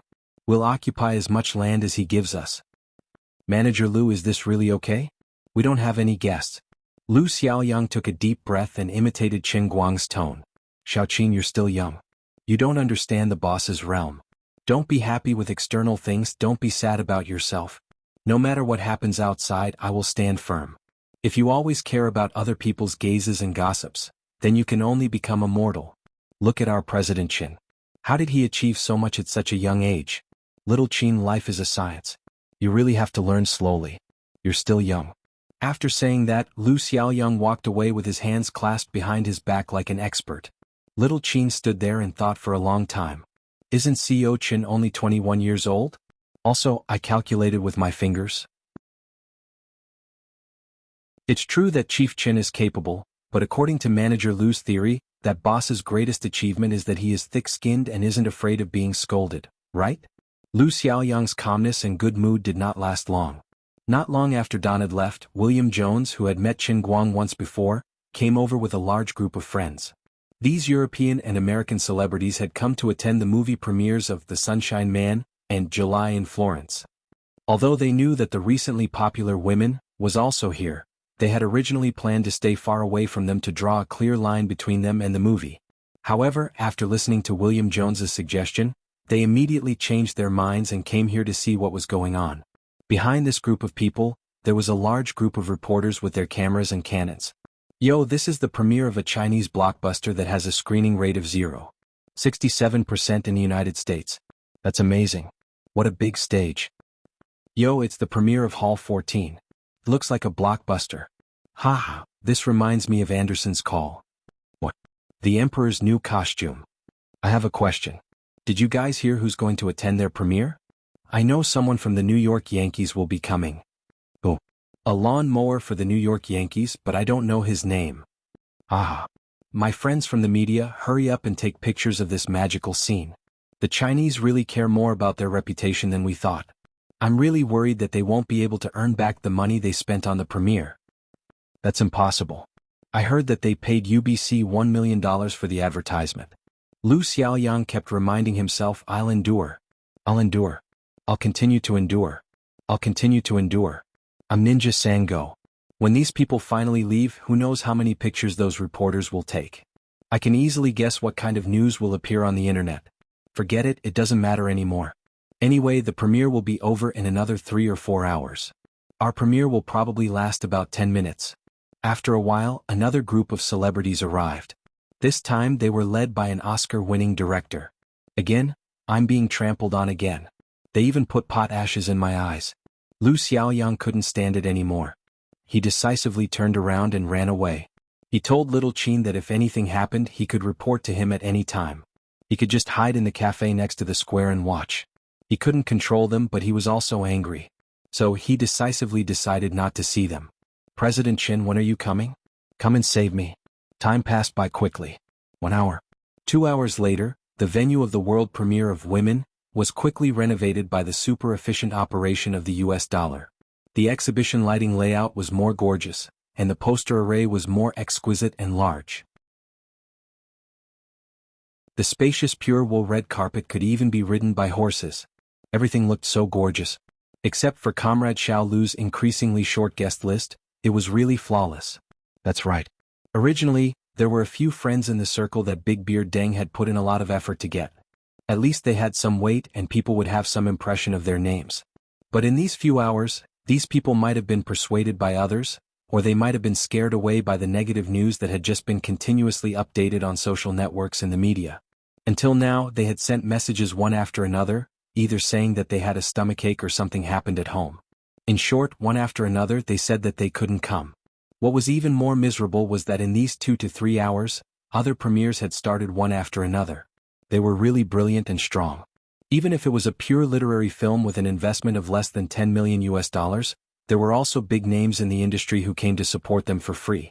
Among them, there was even a bastard who had just stood Lu Xiaoyang up and said that he had his appendix removed in the hospital.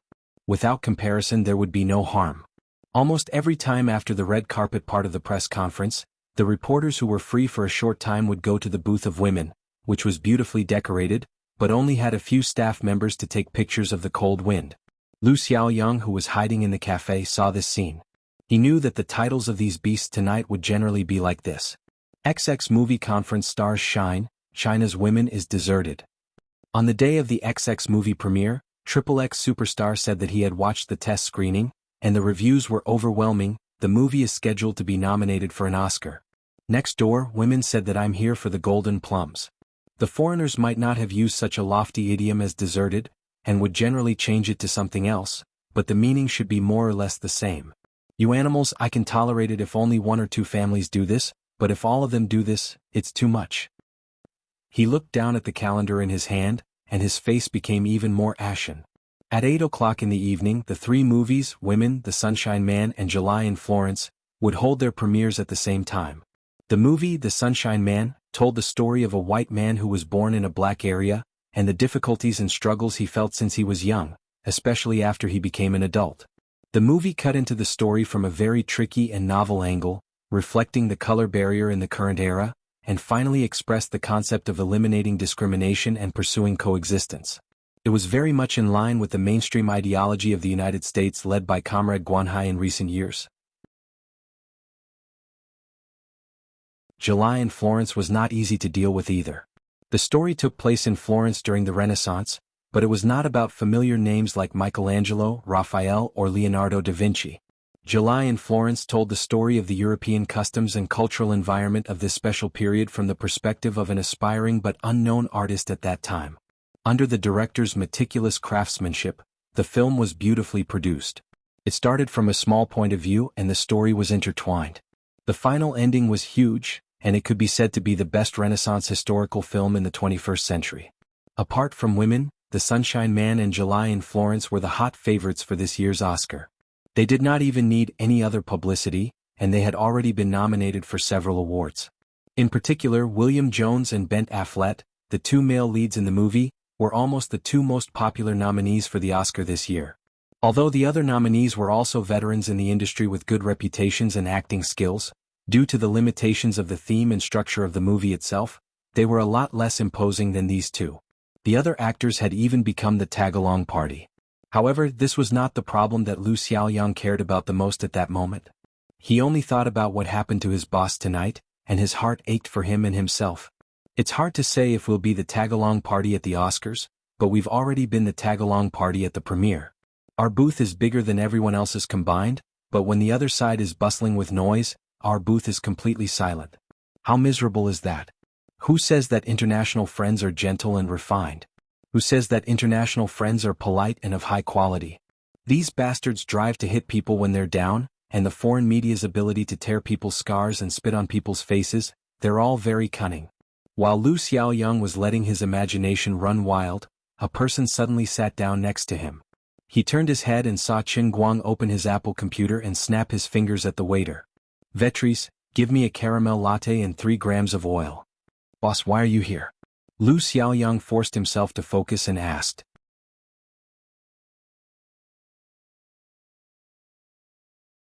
Chapter 1069. Flipping open his laptop, Qin Guang continued, "I'm almost done with the first half of the World School of Performing Arts.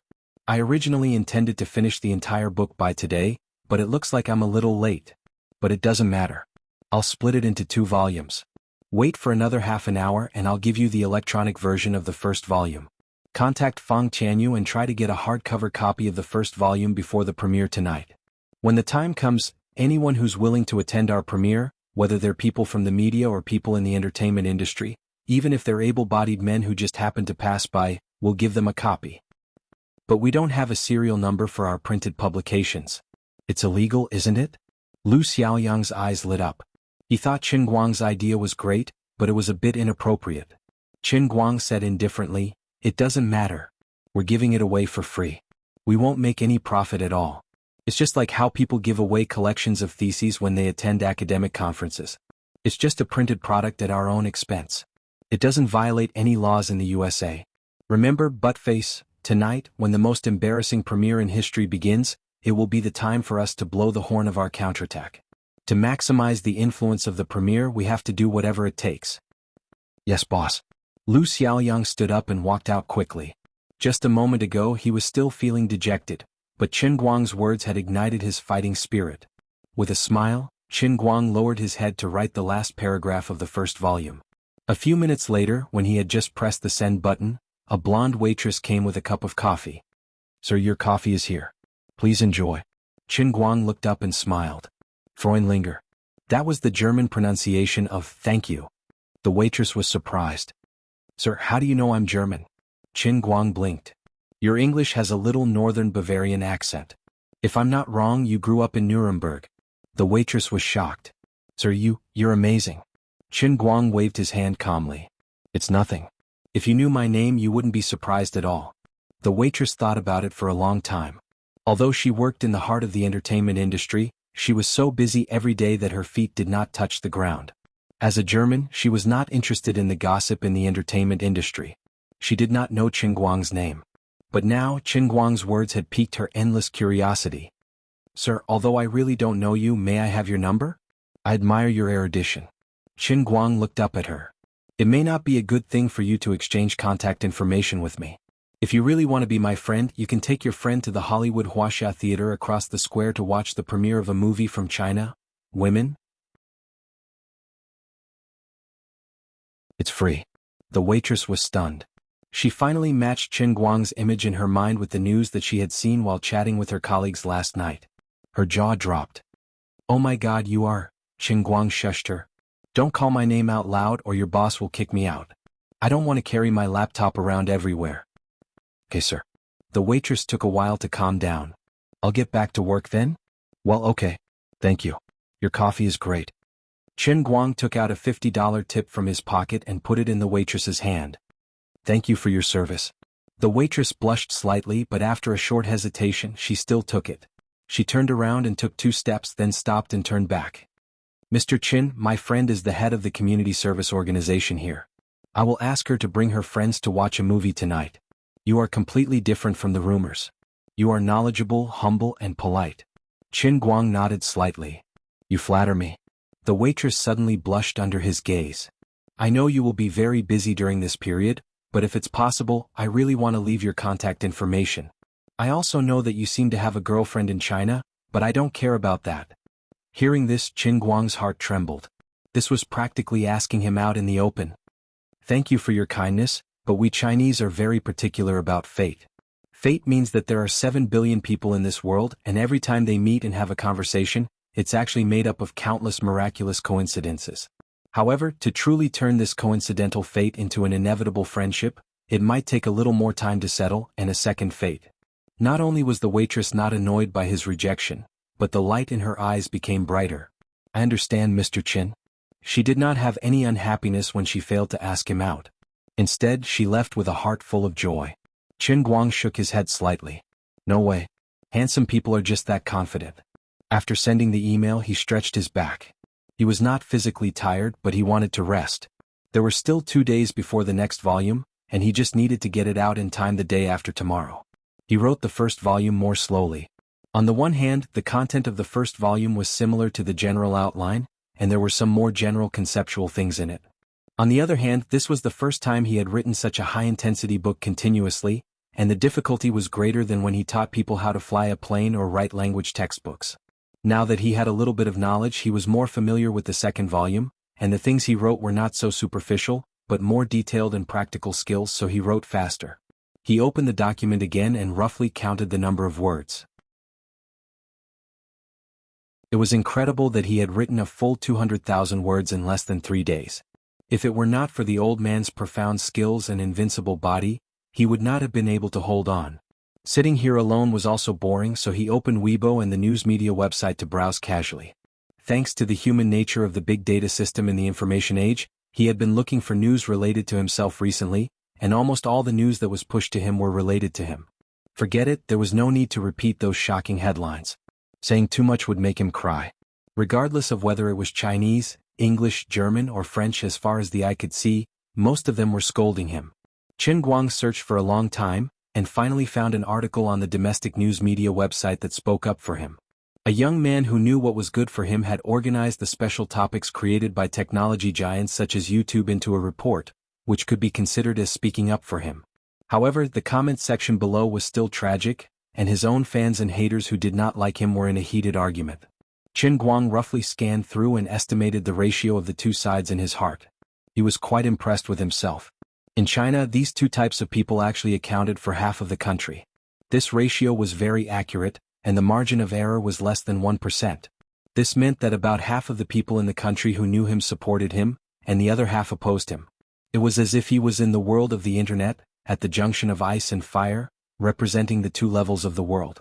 If one could be like this, even if he was not a hero, he would be an ambitious person. Thinking about it, he was quite proud. The situation overseas was worse. There was no way to see it. There was really no way to see it. The language of the international friends was quite vicious. If it was someone who did not understand foreign slang, he would not be so angry, but he understood it all. Qin Guang? He was looking through the news when he suddenly heard a foreigner's very non-standard Chinese pronunciation, and he recognized it. Qin Guang turned his head to look to his side. The person who was talking to him was a blonde, handsome guy. He did not look old, but according to Qin Guang's understanding he should be around 30 years old. He did not know where this man came from, but he should be very famous. After all, many people in the cafe had their eyes on him, and at the same time, they were whispering endlessly. His eyes were very sharp like an eagle's, and he was also quite tall, about 188 meters. At this moment he was standing beside him and looking down, giving off a feeling of superiority. This guy seemed to be a big shot after being scolded so many times on the internet. Qin Guang did not need to guess to know why he was here. It's me, and then? What can I do for you? The blond man's lips curled up slightly, and there was an extremely disdainful smile on his face. My name is Ben Afflet. It seems like you don't know me? Qin Guang turned his face back to the computer, not even looking at him. I don't know many foreigners, of course not including you. If there's nothing else, you can leave now. I don't like to be disturbed. Ben's expression changed slightly. He did not expect this guy to really not recognize him. He was about to say something. But Qin Guang spoke again. Oh, I remember. I just saw your information not long ago. You're the male lead of Lun Sui's August, right? Ben Afflet's breathing became slightly heavier. It's July in Florence. Friend, your pronunciation is too bad. By the way, your movie doesn't have an English dub, right? Is it a subtitled version? Ben was right. Originally, women would have a dub, but before Big Beard Deng could record it, Qin Guang had already screened it in the United States. A Chinese movie without an English dub and still trying to get an Oscar, Qin Guang was indeed unprecedented. What does this have to do with you? Don't you understand what I'm saying? Qin Guang tilted his head slightly and looked at him coldly. He did not care how famous this guy was. Anyway, he had already offended all the filmmakers. It was no big deal to catch one and make it worse. Moreover, this guy was like William Jones the other day, a direct competitor of his. Qin Guang pretended to be confused, but his mind was as clear as snow. Of course it has something to do with me. Are you here to be a clown? The thought of someone like you trying to get an Oscar makes me feel sick and nauseous. You've made Los Angeles a mess. Why don't you be smart and leave here early, take you and your RMB and get lost? That way you can at least look like a decent person. Otherwise, Qin Guang took a deep breath and narrowed his eyes. His expression changed. I'm sorry, I don't care what you scold me, but I can't stand being threatened.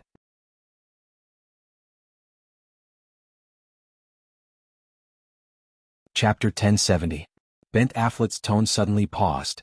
As a top actor in the world, he had just called Qin Guang a clown. But in that instant, Qin Guang's gaze reminded him of another clown character. It was Heath Ledger's role as the Joker in Batman, The Dark Knight, one of the most iconic villains in the history of movies. Qin Guang's eyes were empty with madness, calm but filled with bloodthirsty murderous intent. Otherwise, I will personally take a photo of you tonight and post it on my social media account. Ben Afflet didn't know what was wrong with him. He wanted to say that he was going to beat him up, but the words came out like this. He really didn't want to admit that he had fallen into the fear of facing Satan because of a look from the other party. Qin Guang smiled. Then I really have to thank you. Remember to make me look more handsome, or I will sue you for violating my portrait rights. Get lost, see you at the Oscars. Ben Afflet was a world-renowned superstar, and he had never been treated like this before. He blushed and wanted to get angry subconsciously, but he was intimidated by Qin Guang's look just now. He looked back dejectedly and then turned away with a livid face. Seeing that Bent had been humiliated, the others in the cafe gathered together and whispered. Most of them were complaining about Bent's injustice, thinking that Qin Guang lacked manners. Qin Guang's ears were sharp, and he curled his lips in disdain. He had been scolded so many times that he was completely numb. Who cares? A little anger just now had some benefits. At least the cafe owner, who had recognized him, didn't dare to drive him away. An hour later, Qin Guang returned to the hotel and changed into a suit and tie. He combed his beautiful hair like a waterfall, and after being carefully dressed by a top makeup artist hired by Lu Xiaoyang, he finally stood on the grand stage of the world premiere of Women. At this time the lights behind him were bright and the red carpet was dazzling. The edge of the giant poster behind him flashed with neon LED colors. The large LED countdown sign above his head showed that it was exactly 7:40 time. Nearly 60 employees of the Qingguang Group in Los Angeles also stood on the red carpet all the way to his side. Everything looked so luxurious. Apart from the fact that it looked cold and shabby compared to the other two premieres, there was nothing wrong with it. Although the venue was not as big as the one for Women, it was still brightly lit. However, the exhibition's decorations and appearance were all secondary. When it came to holding a press conference or a premiere, it was all about the people. It was better to have an international superstar standing there than to have thousands of primary school students wave flags and shout battle cries. It was the same as in China or even crazier. The European and American celebrities were standing there, waving their hands and nodding their heads. This was living popularity. For example, the former king of pop, Jackson, had countless fans all over the world. Wherever he went, as long as he was willing to appear in public, even in a remote mountain village, he would be tainted with his nobility. Any reporter or photography enthusiast could take a picture. As long as Jackson was in the picture frame, even if the house behind him was made of mud, he could still be on the cover of a fashion magazine without losing his reputation. Pop superstars had such influence, just like Watson, William Jones, Ben Affleck, Mars and Stone, who were smiling and waving their hands casually on the red carpets of the two opposite companies, could make the crowd scream crazily. Any one of them in the crowd could make everyone on Qin Guang's side feel suffocated. No matter how calm you looked, others would think that you were stubborn and that it was useless. They probably wouldn't even have to wait until tomorrow morning. Now, the reporters and onlookers would rush over to take pictures or videos from time to time after they finished taking pictures and post the obvious contrast of the press conference on the internet. Qin Guang could imagine the headlines of these people. F***CK. Not a single person came. Qin Guang cursed. Buttface, go find some dogs. I want poodles. Lu Xiaoyang and Fang Tianyu were speechless. Boss, where is your calmness? Were they eaten by dogs? Or are you going to let the dogs eat them? Fang Tianyu said, Boss, isn't that a bit inappropriate? Lu Xiaoyang also tried to persuade him. Boss, it's settled. It's settled. Qin Guang waved his hand in boredom. Forget it. I tricked some people into coming, but it seems that they didn't come. Let's wait for another 5 minutes and then we'll go back to the cinema. Cancel all the speeches we prepared. By the way, have you finished printing the first volume of World School? Lu Xiaoyang nodded. It's done. Boss, take a look. Qin Guang took the still warm first volume of World School of Performing Arts from Lu Xiaoyang. He flipped through it casually and was quite satisfied. Previously, he was worried that things would be too hasty, so he could only get a printed bound book with extremely simple packaging. But now, the book in his hand was beautifully packaged with a plastic cover, and the artistic font of the title looked very classy. He opened it gently. The paper was thick and had a soft yellow color. The English words printed inside were clear and spaced reasonably. At first glance, this hastily written book of World School of Performing Arts was as exquisite as a work of art. Of course, what satisfied Qin Guang most was the cover of the book. As expected of the roundworm in his stomach, Buttface really had a good eye for judgment. Qin Guang looked at his big face on the cover. So handsome. Well photoshopped. Oh. With my natural beauty, with my handsome face that looks like Pan An's, do I still need Photoshop? I don't need it. Placing the book back in Lu Xiaoyang's hands, Qin Guang replied, Well done. Later, get a pretty lady to stand at the entrance of the theater and give it to everyone that enters. Make sure to make it clear that this is the first half of my performing arts monograph that we've been promoting. Lu Xiaoyang nodded silently. He didn't know whether he should say it or not. President Qin, in my opinion, the hundreds of books we printed today can only be used for the bonfire party tonight. Alas. It's beautiful, but we need it urgently. The cost is $33.7 per book. It's really painful for me to give them away like this. Lu Xiaoyang changed the way he said it. Qin Guang patted his shoulder calmly. It doesn't matter. I don't think we can give any of them away. Damn, Mr. Qin, you know your place pretty well. Lu Xiaoyang and Fang Tianyu rolled their eyes at the same time. At this moment, the red carpet ceremony outside the premiere of The Sunshine Man had just come to an end. The director and the main creator, William Jones, were standing on the stage to give a speech. They were about to lead their friends in the industry as well as the heavyweights from the media who had obtained the tickets to the premiere, to the #1 theater. In the blink of an eye, a large group of reporters and onlookers turned around and headed towards women. Further away, the despicable and shameless William Jones and the others did not turn around and head inside immediately. Instead, they took out binoculars out of nowhere and looked at women with great interest. Qin Guang's expression didn't change. He adjusted his expression and flicked his hair, putting on a calm smile on his face. They're coming to take pictures of me. Make them look more handsome. Qin Guang seemed to be talking to himself, but it also seemed like he was talking to Lu Xiaoyang and Fang Tianyu. Lu Xiaoyang, Fang Tianyu, and the other employees of Qingguang Group turned around and looked at his side profile.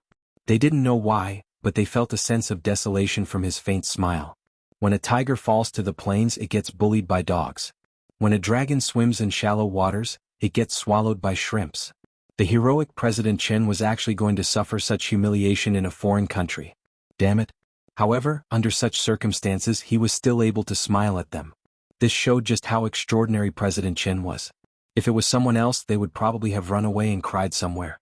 All the employees of Qingguang Group looked at Qingguang with an indescribable look in their eyes. Worship. No one knew what Qingguang was thinking. To be honest, the old man was actually panicking.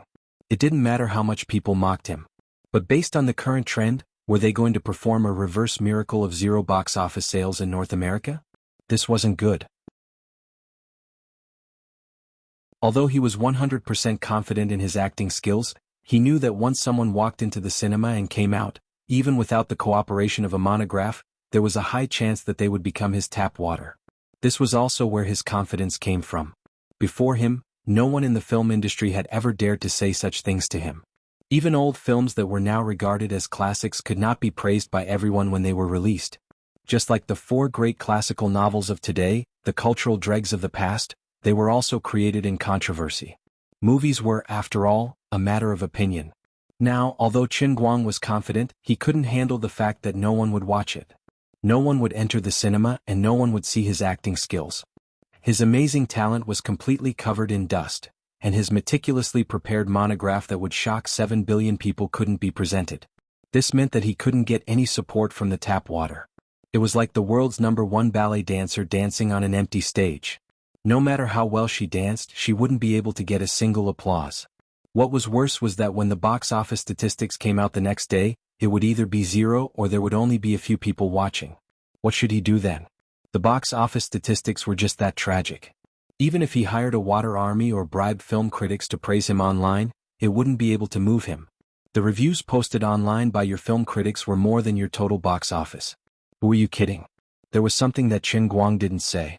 He had just glanced at the box office for the premiere, and he hadn't seen wrongly. Was 0.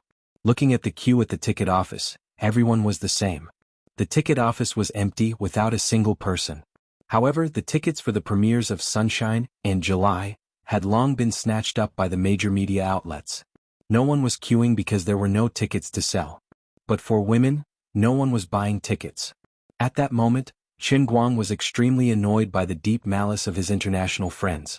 If he had known, he would have spent money to hire more people to watch it. Otherwise, he would have shouted a few times among the Chinese people.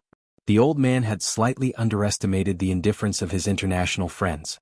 Qingguang really didn't want to admit that he had made a mistake. But now that things had come to this, it was too late for him to make up for it on the spot. Forget it, if the premiere collapsed, then so be it. Tomorrow I'll obediently admit defeat. I'll spend money to hire people to go to the cinema, but I still have to keep up with the publicity. Today I've embarrassed myself. Tomorrow, even if the whole world knows that I'm shameless, I can only brag even more shamelessly. Anyway, the controversy was already big enough, so I might as well make it bigger. It was so big that people would have doubts in their minds, so that people would think in their hearts, why am I, Qingguang, so arrogant? Let these people enter the cinema with the intention of criticizing. No matter what, they had no right to speak if they hadn't seen it for themselves. If these North American people wanted to scold with more layers, depth, and persuasiveness, they still had to go to the cinema. You're tuning into the Han Li's Wuxia Chronicles YouTube channel. We're so grateful for your support, and don't forget to subscribe to join us on this incredible journey through captivating stories. Your generosity through donations truly makes a world of difference, as it's the primary source of revenue that allows me to expand and enhance this channel for you. Thank you from the bottom of my heart for being a part of this adventure.